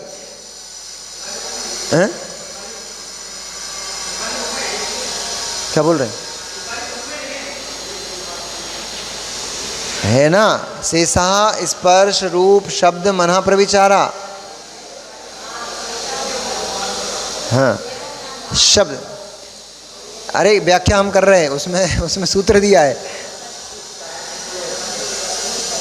तो सुनो सुनो, शुक्र महाशुक्र सतार सहस्त्रार, इन 4 स्वर्गों में मात्र अपनी देवियों का शब्द सुन लेते हैं। इसलिए सुबह मैंने सबकी व्याख्या करी थी प्रवचन में कि काय प्रविचार अकेले नहीं होता, प्रविचार स्पर्श से भी प्रविचार होता है, शब्द सुनने से भी प्रविचार होता है, रूप देखने से भी प्रविचार होता है। तो शब्द प्रविचार, इसके आगे कहाँ तक पहुँचे? सहस्त्रार, फिर आणत, प्राणत, आरण, अच्युत, इनमें मात्र अपनी देवी का चिंतन करते हैं, स्मरण करते हैं। उनका स्मरण करने मात्र से ही उनका काम विकार शांत हो जाता है। उनको अब ब्रह्म का सेवन वैसे नहीं करना पड़ता नीचे देवों जैसे, उनको मात्र अपनी देवियों का स्मरण करते हैं, उनके रूप आदि का स्मरण कर लेते हैं। स्मरण मात्र से ही, अब लगाओ, जिनकी देवियां नहीं हैं, जिनकी खुद की अपनी नहीं है, और वो दूसरों की देवियों को स्मरण में ला रहे हैं, दूसरों की बेटियों को स्मरण में ला रहे हैं, मनहा प्रविचारा, ऐसा मन प्रविचार होता है, इससे भी अब्रह्म सेवन का दोष लगता है। निहारो, किस किस को निहार रहे हो? परे प्रविचारा, परे 16 स्वर्ग के ऊपर, क्या परम आनंद है। जिनके शरीर में वासना सताती नहीं है, ऐसे जीवों को क्या आनंद है। ना उनको शादी की टेंशन, अब तुम लोग शादी इस चक्कर में करना पड़ती है कि भैया वासनाएं सताएंगी तो कहाँ जाएंगे, इसलिए तुम्हें शादी करना पड़ती है। वहाँ वासनाएं ही नहीं सताती हैं, वो तो ब्रह्मचारी तो नहीं होते। परे प्रविचारा, 16 स्वर्ग के ऊपर 9 ग्रेवियक, 9 अनुदेश, 5 अनुत्तर विमानों में प्रविचार नहीं होता है। यानी वहाँ पर प्रविचार की निमित्त भूत देवांगनाओं का अभाव होने से नहीं, ऐसा नहीं है कि देवांगना नहीं है इसलिए प्रविचार नहीं है। प्रविचार होता ही नहीं, वो क्षेत्र का प्रभाव है। मंदिर में आप जाते हो, कामुक भाव नहीं होते, बाहर निकल के बाजार में घूमते हो तो कामुक भाव होने लगते हैं, ये क्षेत्र का प्रभाव है। उस नियोग ही उस क्षेत्र का ऐसा है कि वहाँ पर वासना रूप परिणाम उत्पन्न नहीं होते, लेकिन शेष और तो सब चलता रहता है। श्रृंगार आदि शरीर का वो तो उनका करते ही वो। अब भवनवासी देव 8 प्रकार के कौन कौन से होते हैं? 10 प्रकार के भवनवासी नहीं, 8 प्रकार के भवनवासी, 10 प्रकार, 10 10 प्रकार के भवनवासी कौन कौन से हैं उनके नाम बता रहे हैं। भवनवासिनो सुर नाग विद्युत, बोलो इतना ही बोलो, भवनवासिनो, थोड़ा थोड़ा करके बोलो तो सही हो जाएगा।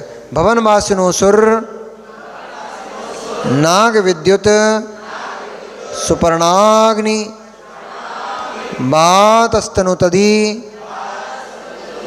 दीप दुकुमारा, भवनवासिनो असुर नाग विद्युत सुपर्णाग्नि बात स्तनितोदधि दीप दुकुमारा।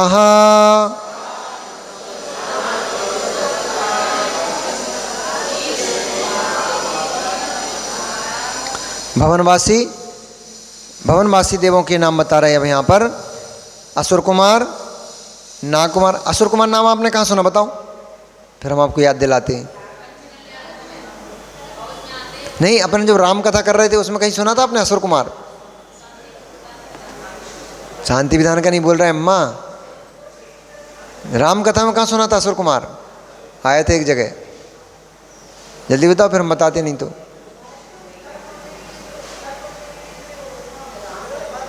हैं घर ढूंढने के लिए? अरे रावण को जो लंका दी थी, मेघ वाहन को भगवान अजितनाथ स्वामी के समोषण में जो लंका भेंट की थी, किसने की थी? वो असुर कुमार जाति का देव था। चलो, असुर कुमार, नाग कुमार, विद्युत कुमार, सुपर्ण कुमार, अग्नि कुमार, वात कुमार। अभी तुम जब पंचकर्ण करते हो ना तभी सबके नाम लेते हो। भो अग्नि कुमार देवाः आगच्छ आगच्छ, वो स्तनति कुमार बात कुमार देवाः आगच्छ आगच्छ। उनकी ध्वजाएं लगाते हो, उनको आह्वान करते हो, भैया आओ हम लोग विधान कर रहे हैं, तुम लोग बढ़िया विधान आराम से करवाना हमारा, और साथ में तुम भी भगवान की भक्ति करना। ऐसा उनको आगच्छ आगच्छ करते हैं। तो अग्नि कुमार, बात कुमार, स्तनित कुमार, उदधि कुमार, दीप कुमार, दिक् कुमार, इनके सबके अपने अपने लक्षण भी हैं। उस लक्षण के अनुसार इनके ये सब नाम हैं। अब व्यंतरों के नाम बता रहे। व्यंतर कितने प्रकार के होते हैं? व्यंतर कितने गिने थे अपन ने? 8 प्रकार के। कौन कौन से हैं? व्यंतराः किन्नर किमपुरुष। हाँ चलो। व्यंतराः किन्नर किमपुरुष, महोरग, गंधर्व, यक्ष राक्षस, भूत पिशाचाः। व्यंतराः किन्नर किमपुरुष, महोरग, गंधर्व, यक्ष राक्षस, भूत पिशाचाः।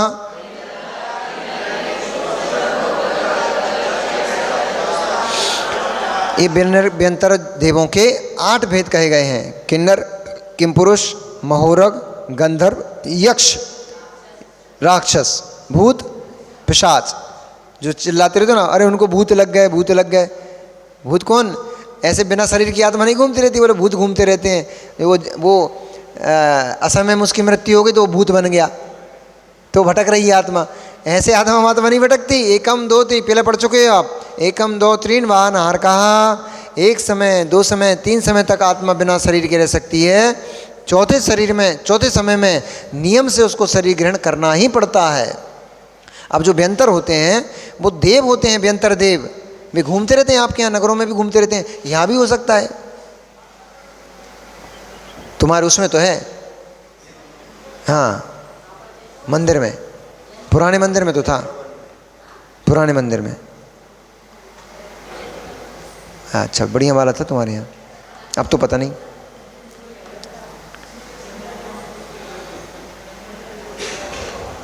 होगा तो शायद स्थान छोड़ के नहीं गया होगा। हैं इसमें तुमने देखे? अरे वो तुम्हारा वो क्या नाम उसका, वो तुम्हारा क्या है वो पंकज, वो तुम्हारा पंकज भी अंतर बन के घूमता था। जिंदा भूत है वो। अरे ऐसी बहुत सारी तो क्या कल्पनाएं चलती रहती है आदमी की। भय को भूत लहर को जाड़ो, जब देखो तब आंगी ठाड़ो। जहाँ भय है वहाँ भूत खड़ा हो जाता है। भूत तो नहीं आ गया, डर नहीं है तो कुछ नहीं। और ये लोग अभी बोला ना, इनमें भी भय संज्ञा होती है। वो भी आपसे डरते हैं, मालूम है आपको? क्या आपको जैसे आप भूत व्यंतरों से डरते हो ना, वैसे वो भी आपसे डरते हैं। हमने एक दिन आचार्य जी से पूछा, हमने कहा आप बिल्कुल एकदम निडर रहते हो, कोई मंत्र तंत्र तो बताओ आप। आचार्य जी समय से पूछ लेते कुछ कुछ चलते फिरते। तो एक दिन जंगल जा रहे थे, कहाँ? छतरपुर में अपन जब जंगल जा रहे थे ना, तो हमने आचार्य जी से पूछा, हमने देखा आचार्य जी को बहुत बार। एक बार जबलपुर में पंचकणक चल रहा था, तो एक कोई बच्ची को कोई व्यंतर ने घेर लिया। अब क्या पंचकणक में आते जाते रहते हैं, देवों का आना जाना होता है, बड़े विधान होते हैं, पंचकणक होते हैं, तो देवी देवताओं का आना जाना होता है। वहाँ सावधानी रखना चाहिए। कोई गलती करते हो तो वो पकड़ लेते हैं, घेर लेते हैं वो। तो उसने कुछ गलती कर दी होगी तो उसको पकड़ लिया। अब वो एकदम सुन्न बैठी, ना कुछ बोल रही, ना कुछ हिल रही जुल रही, कुछ नहीं, एकदम सुन्न हो गई वो। तो लेके आए बच्ची को आचार्य जी के पास के। आचार्य जी, वे बच्ची अभी तो बहुत अच्छी थी, खेल रही थी, कूद रही थी। अब अचानक पता नहीं क्या हो गया इसको। हम लोग दर्शन करने वहाँ गए, आचार्य जी समझ गए। तो आचार्य जी ने हमें बुलाया, हम वहीं बैठे थे पास में। आचार्य जी बोले थे, ज्ञान इधर आओ। बोले उससे पूछो क्या है, कौन हो, क्यों परेशान कर रहे हो बच्ची को? तो नहीं, हम अपन क्यों डरे, अपन हमारे गुरुजी हमारे साथ में, हमें काय का डर। तो हमने कहा बापू बैठे ही हैं, अपने से उलझेगा तो फिर अपने बापू बैठे ही हैं समझाने के लिए उसको। तो हमने पूछा, क्या भैया क्यों परेशान कर रहे हो बच्ची को, बेचारी को, छोड़ो उसको। तो रोने लग गई वो। नहीं बच्ची नहीं थी, महिला थी एक। तो जोर जोर से बच्चे की आवाज़ में रोने लग गई। छोटा सा बच्चा जैसा था, जैसे छोटे क्या क्या करके रोते ना, ऐसे रोने लग गई।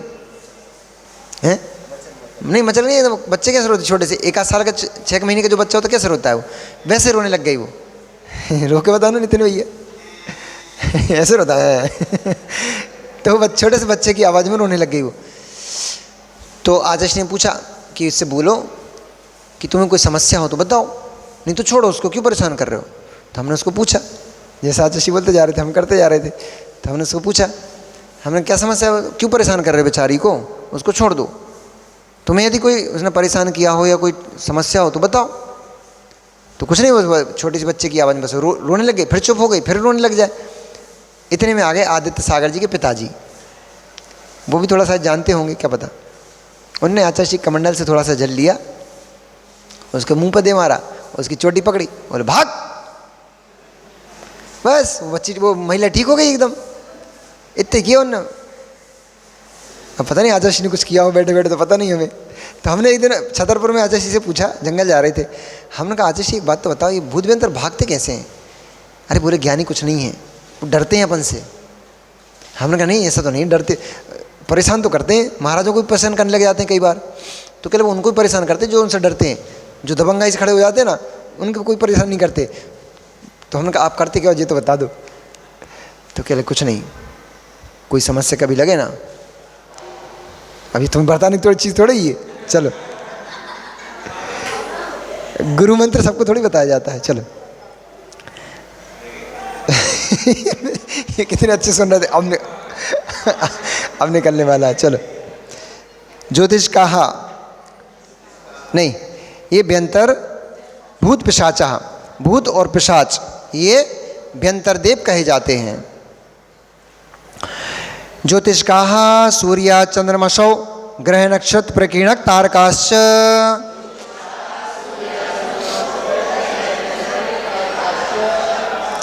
ज्योतिष के देव होते हैं कौन कौन से? सूर्य, चंद्रमा, ग्रह, नक्षत्र, तारे। प्रकीर्णक मतलब तारे, प्रकीर्णक बिखरे हुए तारे। ये 5 प्रकार के ज्योतिष के देव होते हैं। सूर्य, अब सूर्य को लोग क्या बोलते हैं? सूर्य देव का विमान है, निवास स्थान है उसका, और मूल में वो शीतल है, उसकी विमान की किरणें उष्ण है, तो वह सूर्य विमान सूर्य देव का निवास स्थान है। चंद्र विमान चंद्रदेव का निवास, और वहाँ पर अकृत्रिम जो चैत्यालय बने हुए हैं, सूर्य के विमान में, चंद्रमा के विमान में चैत्यालय बने हुए हैं। अब आप कहोगे हमारे यहाँ से चंद्रमा पर यान पहुँच गया, वहाँ पर चैत्यालय वगैरह कुछ दिखाई दिए नहीं। तो अभी आनुमानिक स्थितियाँ लगती रहती हैं लोगों की, कहाँ पहुँच गए, कोई निर्णायक स्थिति नहीं है, ठीक है।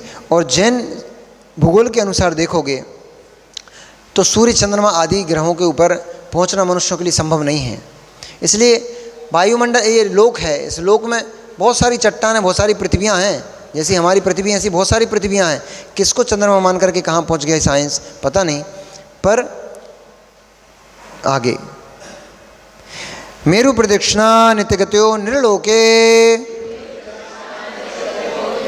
ये ज्योतिष के देव सुमेरु पर्वत की नित्य ही प्रदक्षिणा करते रहते हैं, यानी घूमते रहते हैं, इसी से दिन रात का विभाग होता है। तत्कृतः काल विभागः, इन ज्योतिष के देवों के घूमने से ही दिन रात आदि का भेद होता है, मांस वर्ष आदि का भेद खड़ा होता है। बहिर्वास्ततः, मनुष्य लोक के बाहर यानी ढाई द्वीप के बाहर सारे ज्योतिष के देव अवस्थित होते हैं। यहाँ के कुछ तारे आदि गमन भी करते हैं, कुछ तारे आदि स्थिर रहते हैं ढाई द्वीप के, और ढाई द्वीप के बाहर सभी चंद्रमा, सूर्य, तारे आदि सभी अवस्थित ही रहते हैं, गमन नहीं करते हैं। वैमानिकाः, वैमानिक देव कहलाते हैं कौन? अब जो 3 तो निपट गए, भूत हो गए, भवनवासी हो गए, व्यंतर हो, ज्योतिष हो गए, अब बच्चे कौन? वैमानिक। वैमानिक यानी वैमानिक यानी क्या? अरे कौन से बच्चे थे? कल्पोपन्न, कल्पोपन्न, उनको क्या कहते हैं? वैमानिक देव कहते हैं। अब चतुर्निकार के जो देव हैं उनको वैमानिक कहते हैं। क्यों कहते हैं? क्योंकि वो विमानों में निवास करते हैं, इसलिए वैमानिक कहलाते हैं। कल्पोपन्नाः कल्पातीताश्च, वैमानिक 2 प्रकार के होते हैं, कल्पोपन्न और कल्पातीत। कल्प 12 स्वर्ग, जहाँ तक स्वधर्म इंद्र आदि की कल्पना की जाती है वो कल्पोपन्न कहलाते हैं, और जहाँ इनकी कल्पना नहीं की जाती वो कल्पातीत कहलाते हैं।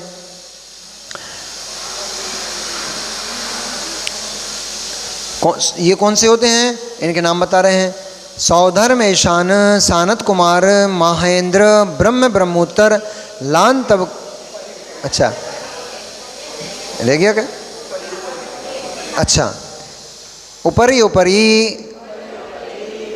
ये जो सब विमान बने हुए हैं, ये जैसे स्वर्ग कैसे लिखा, स्वर्ग में क्या था? अधो अधाह। नरक में कैसे लिखा था? अधो अधाह, नीचे नीचे हैं। और स्वर्ग विमान ऊपरी ऊपरी, ऊपर ऊपर बने हुए हैं।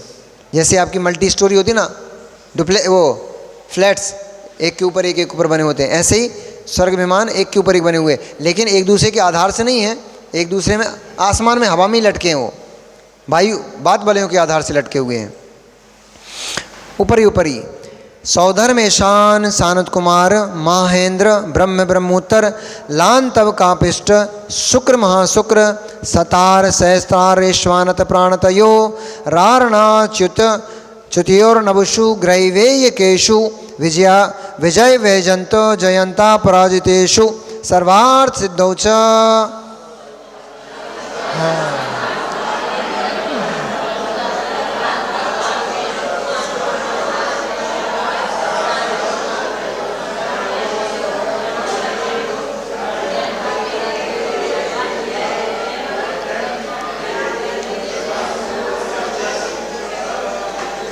अब सूत्र ज़्यादा इसलिए हम वापस रिपीट नहीं करा रहे, ठीक है।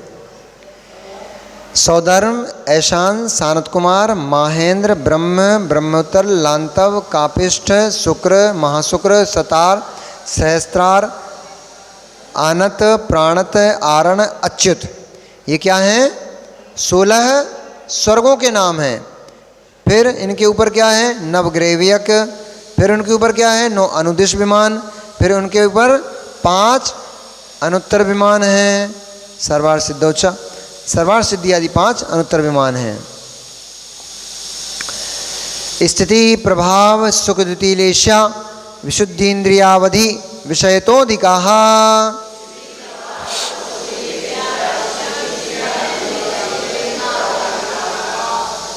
स्थिति यानी क्रम क्रम से ऊपर ऊपर बढ़ते देवों में ये अधिक अधिक होती हैं। क्या क्या अधिक अधिक होते हैं? स्थिति, आयु। स्थिति मतलब आयु। ऊपर ऊपर के देव जैसे जैसे बढ़ते जाते हैं वैसे वैसे उनकी आयु बढ़ती जाती है, अधिक अधिक समय जीते हैं। प्रभाव, उनका तेज प्रभाव वो भी अधिक होता है। उनकी रिद्धि आदि जो होती हैं उनकी उपयोगिता भी अधिक अधिक होती है। जैसे सामान्य कोई देव है, वो व्यंतर देव है, कोई छोटा से छोटा भी, तो उसके पास इतनी शक्ति होती है कि वो 100 लोगों को खड़ा करके एक साथ मार सकता है। और 100 लोगों को अगर किसी विपत्ति में पड़े हुए हैं तो 100 लोगों को एक साथ रक्षा कर सकता है, ऐसी उनकी शक्ति होती है। तो ये जो प्रभाव है ये उत्तरोत्तर बढ़ता चला जाता है, ज़्यादा ज़्यादा होता है। सुख, जो विषय सुख हैं, इंद्रिय भोग हैं, वो भी बढ़ते चले जाते हैं। द्वितीय, शरीर आदि की जो कांति है वो भी अधिक अधिक होती है। मतलब पहले स्वर्ग से अधिक कांति वाले दूसरे स्वर्ग के देव होंगे। कितो गंध वाले होंगे। लेश्या, लेश्या परिणाम विशुद्धि में अधिक अधिक ऊपर उठते जाते हैं देव, वैसे वैसे उनके परिणाम कलुषित कम होते हैं, विशुद्धि बढ़ती जाती है उनके ऊपर अंदर। और इंद्रिय विषय, इंद्रिय विषयों के प्रति जो लिप्सा भाव है वो नहीं।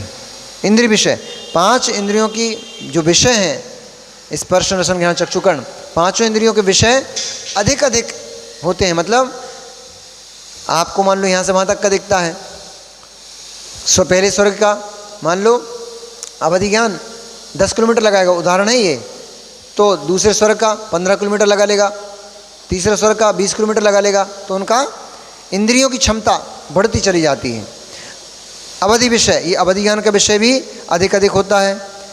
प्रभाव,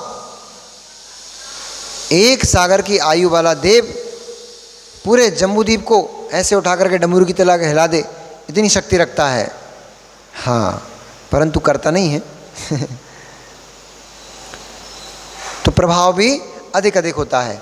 अब हीनता भी आती काय में, ऊपर ऊपर जैसे उठते चले जाते हैं वैसे अधिक अधिक तो देख लिया क्या क्या बढ़ जाता है, कम भी होता चला जाता है। अरे कुछ नहीं, चींटी चढ़ रही बार बार, चींटी है। गति शरीर परिग्रहाभिमानतो हीनाः। गति, जो श्रेष्ठ पुरुष होते हैं वो फालतू हर कहीं टहलते नहीं मिलते। चलो भैया पान के ठेले पर खड़े हो जाते हैं, चलो भैया चाय की होटल पे बैठ जाते हैं, चलो भैया वहाँ तक टहले आते हैं। जो श्रेष्ठ पुरुष होते हैं, अब ऐसे भी देख लो कि मुख्यमंत्री है, समय पे निकलेगा, समय पे आएगा, समय पे जाएगा, हर कहीं टहलते थोड़ी मिल जाएगा। पर जो पार्षद है वो तो कभी भी कहीं मिल जाएगा, गलियों में भी मिल जाएगा, चौराहों पे भी मिल जाएगा, लेकिन मुख्यमंत्री नहीं मिलेगा। तो जैसे जैसे प्रभाव बढ़ता जाता है, जैसे जैसे स्थिति बढ़ती जाती है, वैसे वैसे इस गति कम हो जाती है, घूमना फिरना कम हो जाता है। फिर अब इन लोगों को तो खैर डर रहता है, ऐसे घूमेंगे मुख्यमंत्री प्रधानमंत्री को भी चला जाएगा, तो इसलिए नहीं घूम पाते वो डर से।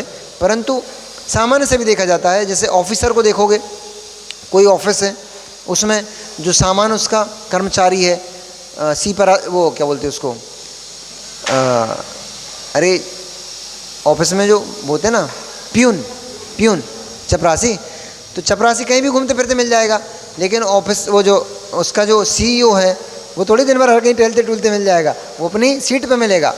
तो जैसे जैसे बढ़ते जाते हैं स्वर्ग में स्थिति, वैसे वैसे गति कम होती चली जाती। शरीर, नीचे के स्वर्गों के में देवों का शरीर बड़ा होता है, ऊपर शरीर ऊपर बढ़ते जाते हैं स्वर्ग, शरीर छोटा होता चला जाता है। अंत में सर्वार्थ सिद्धि के देव का विमान तो मात्र इतना बड़ा होता है।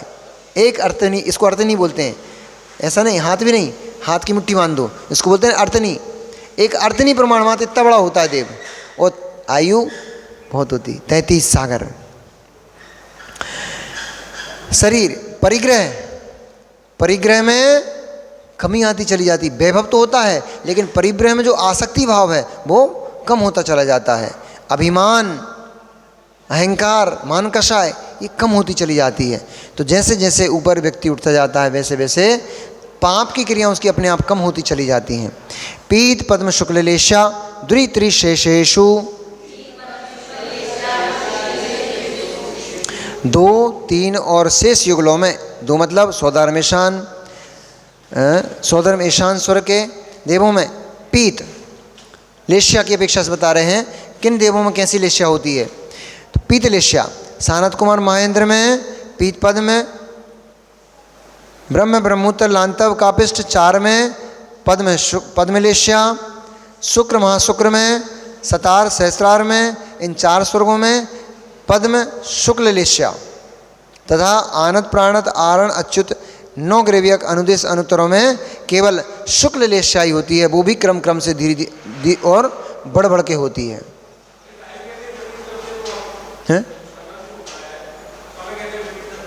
व्यतीत, अरे ये तो कैसा नॉनसेंस टाइप का क्वेश्चन किया तुमने। समय कैसे व्यतीत करते हैं? मूवी जाते हो 3 घंटे कैसे निकल जाते पता लगता है क्या? जब नई शादी हुई थी, तो घंटों घंटों देवी से बात नहीं, शादी हुई नहीं थी अभी, ट्विस्ट करते हैं अपन, थोड़ा मिर्च मसाला मिलाते हैं ना, तब टेस्टी बनेगा।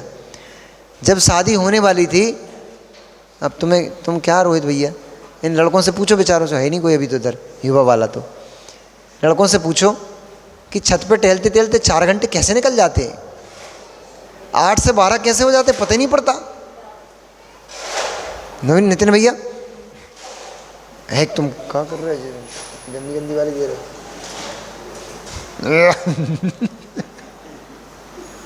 हवा कर दो रिकॉर्ड हो रहा है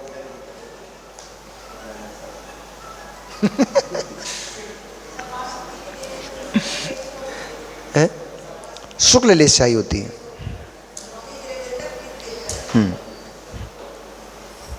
जबरदस्त क्या खा गया है तुम्हारे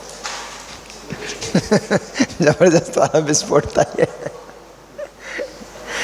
ओम नमः तस्मिच्छामि दुक्कडम। चलो ऐसा भी होता है। 9 ग्रेवियक कहाँ चल रहे थे? इतना विषैला पदार्थ थे हमारा कि सूत्री भूल गए हम। पीत पद्म शुक्लेश द्वितीय शशिहु प्राग ग्रेविय का कल्पहा। हाँ, पीत पद्म शुक्ल लेशा द्वित्रिशेषु। अंतिम अनुत्तर आदि विमानों में शुक्ल ही लेस्या होती है, वहाँ पर सभी परिणाम शुक्ल परिणाम होते हैं, भद्र परिणामी जीव होते हैं, परिग्रह का ज़्यादा उनके लोभ लालच होता नहीं। और ऊपर के विमानों में तो सम्यक दृष्टि जीव पहुँचते हैं, जो अनुत्तर अनुदिश हैं वहाँ तो सम्यक दृष्टि जीव आएंगे, तो उनको तो टेंशन ही नहीं लेती ज़्यादा। प्राग्रैवेकेभ्यः कल्पाः, नहीं हम ये बता रहे थे कि ये पूछ रहे थे कैसे टाइम निकल जाता है, इतना टाइम कैसे निकलता है। सागरों 33 सागर की आयु पता नहीं पड़ती भैया, कैसे निकल जाती पता नहीं लगता। अब हम आपको बोलें कि जितने परिग्रह होता है उतनी ज़्यादा टेंशन होती है और उतना ही समय आदमी का बड़ी मुश्किल से निकलता है। जिसके पास परिग्रह आदि अधिक नहीं है वो बड़ा शांति में जीता है, आसक्ति नहीं होना चाहिए, बड़ा शांति में जीता है। अब आप लोग अभी अपने आप को अनुभव करो कि पर्यूषण चल रहे हैं, खाने की टेंशन नहीं ज़्यादा, एक बार खा लिया, दिन भर के लिए फुर्सत, काम की टेंशन नहीं, धर्म कमाना है, तो मन कहीं और लगा हुआ है तो सारी टेंशनों से भी शून्य हो गए। नहीं तो अम्मा इधर बैठी होती, कि अम्मा भी टीवी के सामने बैठी होती, पता नहीं क्या कर रही होती। प्राग्रैवेकेभ्यः कल्पाः, अच्छे से पढ़ो।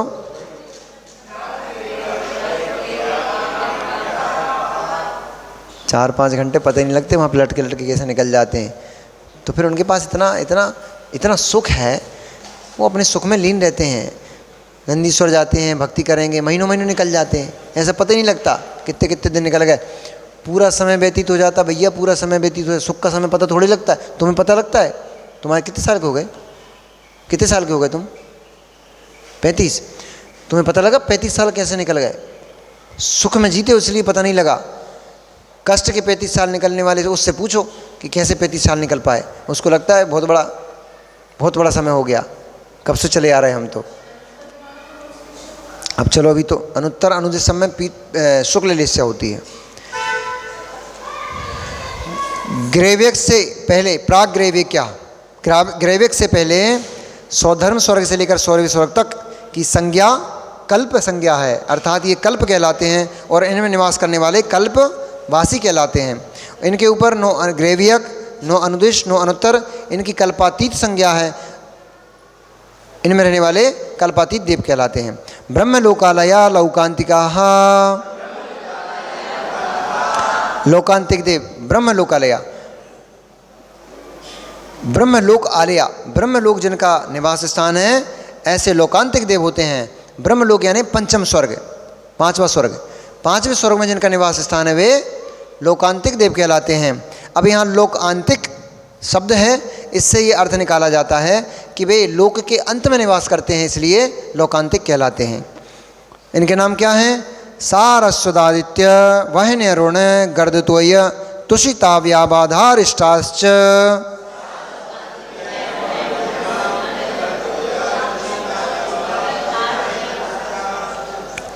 सारस्वत, आदित्य, कहाँ चले गए?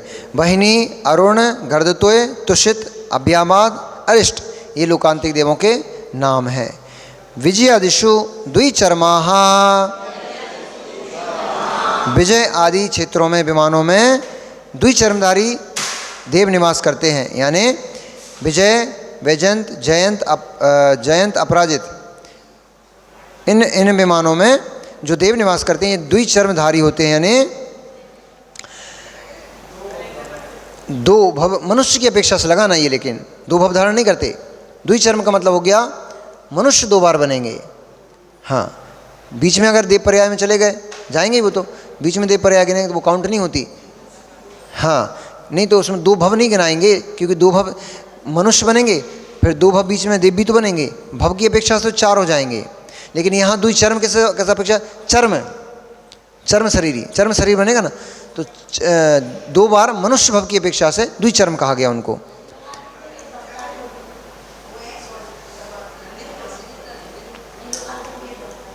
लोकांतिक एक भवतारी होते हैं, नियम से एक ही भव में मोक्ष जाते हैं।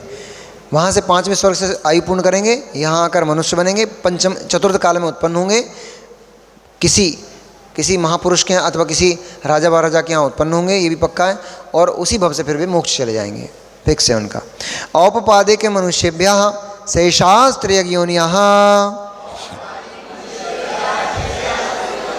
उपपाद जन्म वाले नारकी, उपपाद जन्म वाले देवनारकी मनुष्यों को छोड़कर शेष सभी त्रियंच योनि वाले जीव कहे गए हैं।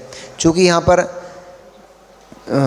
चलो टाइम नहीं। स्थिति रसुरनाग सुपर्णदीप शेषाणाम सागरोपम त्रिपल्लियोपमार्धहीन निमिताः।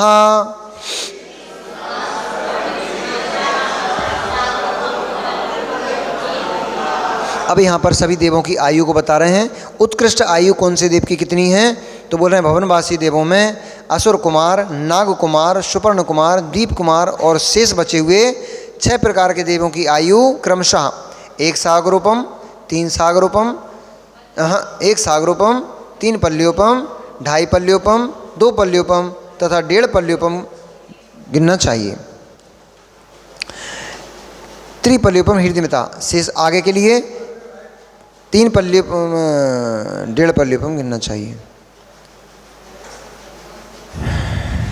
सौधर्म ईशानियोः सागरोपमेधिके,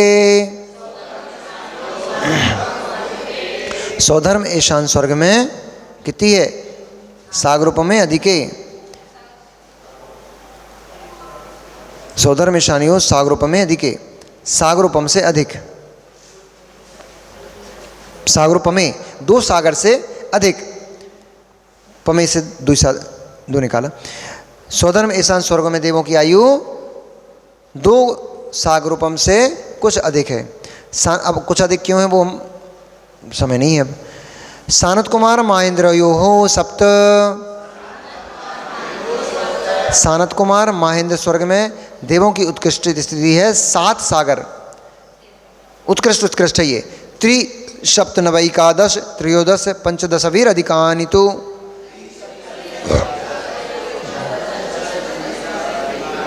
अब यहाँ पर शेष जो बचे कहाँ तक पहुँच गए, सौधर्म ईशान सानत कुमार महेंद्र तक पहुँच गए ना, 5वें स्वर्ग तक नहीं, 4थे स्वर्ग तक, सौधर्म ईशान सानत कुमार महेंद्र। अब इसके ऊपर अपन लगाएंगे तो 7 तक तो अपन पहुँच ही चुके, 7 सागर। अब इसके ऊपर प्लस करते जाओ, 7 3 10 सागर, ब्रह्मोत्तर की आयु 10 सागर, लांतव कापिष्ट की आयु सप्त 7 + 7 14 सागर, शुक्र महाशुक्र स्वर्ग की आयु 7 + 9 9 16 सागर, सतार सहस्त्र स्वर्ग की आयु 7 तो पहले से ले चुके हैं, 9 11 11 जोड़ दो 18 सागर हो गई। आनंद प्राण स्वर्ग की आयु 7 + 13 20 सागर हो गई। आरण अच्युत स्वर्ग के देवों की आयु 7 + 15 22 सागर हो गई। आरणाच्युता दूर्धमेकैकेन नवशु ग्रैवेयकेषु विजयादिषु सर्वार सिद्धौ च।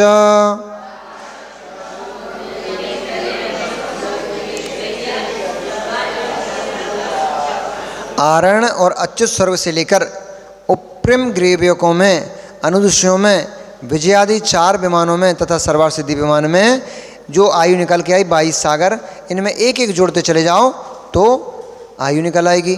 पहले ग्रेवयक में 1 सागर और जोड़ोगे तो 22 से 23 सागर हो गई, 2 सागर। हाँ, वो तो जैसे जैसे स्वर्ग में ऊपर बढ़ते चले जाओगे वैसे वैसे आयु, अभी पर शुरू में पढ़ा तो क्या क्या स्थिति प्रभाव सुख द्वितीय, स्थिति मतलब आयु, स्थिति मतलब आयु, स्थिति प्रभाव सुख द्वितीय लेश्य, ये सब बढ़ती बढ़ती हो जाती हैं। आरणाच्युता मूर्त, आरण अच्युत स्वर्ग से लेकर उपरिम गिर तक एक एक बढ़ाते चले जाओ तो अंत में एक एक बढ़ाते चले जाओगे तो कितनी हो जाएगी, सर्वार सिद्धि विमान में 33 सागर, 31 हो गई। अनुदिशों की विमानों की, अनुदिशों में, अब अनुदिशों में 9 अनुदेश हैं, 9 अनुदेशों की एक ही आयु है 32 सागर, और 5 अनुत्तरों की एक ही आयु है 33 सागर। उनमें एक एक नहीं बढ़ाना, 9 अनुत्तरों में बढ़ाना है, फिर 1 बढ़ा करके अनुदिश और 1 बढ़ाकर अनुत्तर। इस प्रकार से 33 सागर तक की आयु उत्कृष्ट होती है। 33 सागर तक भी मतलब क्या करते हैं मालूम है तुम्हें? उपरिम जाति के उपरिम स्वर्ग के जो उतने ये जो सर्वर सिद्धि के देव होते हैं, इनके बारे में आता है कि 33 सागर तक वे तत्व की चर्चा करते रहते हैं। एक भवतारी जीव होते हैं, अगले भव से मोक्ष जाएंगे, और 33 सागर इतने लंबे समय तत्व की चर्चा करते रहते हैं। एक बार जो चर्चा हो गई उसको डबल से नहीं करते, एक बार जो चर्चा हो गई उसको दोहराते नहीं हैं। इतना तत्व है। 33 सागर क्या होता है? अपरा पल्योपमधिकम स्वधर्म ईशान। अब अपन हम ऐसा करते हैं, हो जा रहा है, चलो 5 मिनट में। अपरा पल्योपमधिकम स्वधर्म स्वर्ग ईशान स्वर्ग, इनके देवों की जघन आयु एक पल्योपम से कुछ अधिक कही गई है। परतः परतः पूर्वा पूर्वांतरा। अब पूर्व पूर्व के देवों की उत्कृष्ट जो स्थिति है, आगे आगे देवों के स्वर्गों की, स्वर्ग के देवों की जघन स्थिति लगाते जाना चाहिए। पूर्व पूर्व के देवों की उत्कृष्ट स्थिति, हाँ, पूर्व के जो देवों की उत्कृष्ट स्थिति, वो मतलब जो स्वधर्म स्वर्ग की उत्कृष्ट स्थिति, वो ईशान स्वर्ग, स्वधर्म ईशान सानत कुमार महेंद्र स्वर्ग के लिए वो जघन स्थिति हो जाएगी। जैसे 2 सागर से अधिक कुछ अधिक थी, तो वो इधर की तीसरे चौथे स्वर्ग की जघन स्थिति हो जाएगी। ऐसा सभी में लगाते चले जाना चाहिए। नारकणाम च द्वितीयादिषु, द्वितीय आदि नरकों में भी नारकियों की जघन स्थिति पूर्व पूर्व के नरकों की उत्कृष्ट स्थिति प्रमाण है। यानी पहले नरक की स्थिति कितनी थी? 1 सागर पहले नरक की, तो दूसरे नरक की कितनी हो गई? जघन स्थिति 1 सागर, उत्कृष्ट स्थिति 2 सागर, 3 3 सागर। पहले नरक की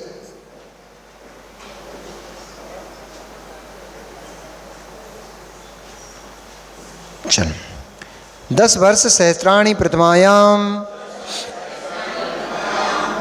10 वर्ष प्रथम नरक की जघन्य आयु है 10,000 वर्ष। यानी एक बार नरक में चले गए बाबू पहले नरक में, तो 10,000 वर्ष तक तो बाहर निकलने का कोई चांस कहीं से कहीं तक नहीं। फिर बाकी की फिर बात की बात। भवनेषु च, भवनवासियों में भी कम से कम आयु 10,000 वर्ष की होती है। व्यंतराणाम च, व्यंतरों में भी 10,000 वर्ष की मिनिमम आयु होती है। परापल्योपमधिकम, व्यंतरों की उत्कृष्ट स्थिति 1 पल्योपम से कुछ अधिक है। ज्योतिष का नाम चा, ज्योतिष के देवों की उत्कृष्ट स्थिति 1 पल्योपम से कुछ अधिक है। तदष्ट भागो परा, ज्योतिष के देवों की जघन्य आयु पल्ल के 8वें भाग प्रमाण जानी जाती है। लोकांतिका नाम अष्टौ सागरोपमाणी सर्वेशाम, सभी लोकांतिक देवों की आयु 8 सागर प्रमाण होती है।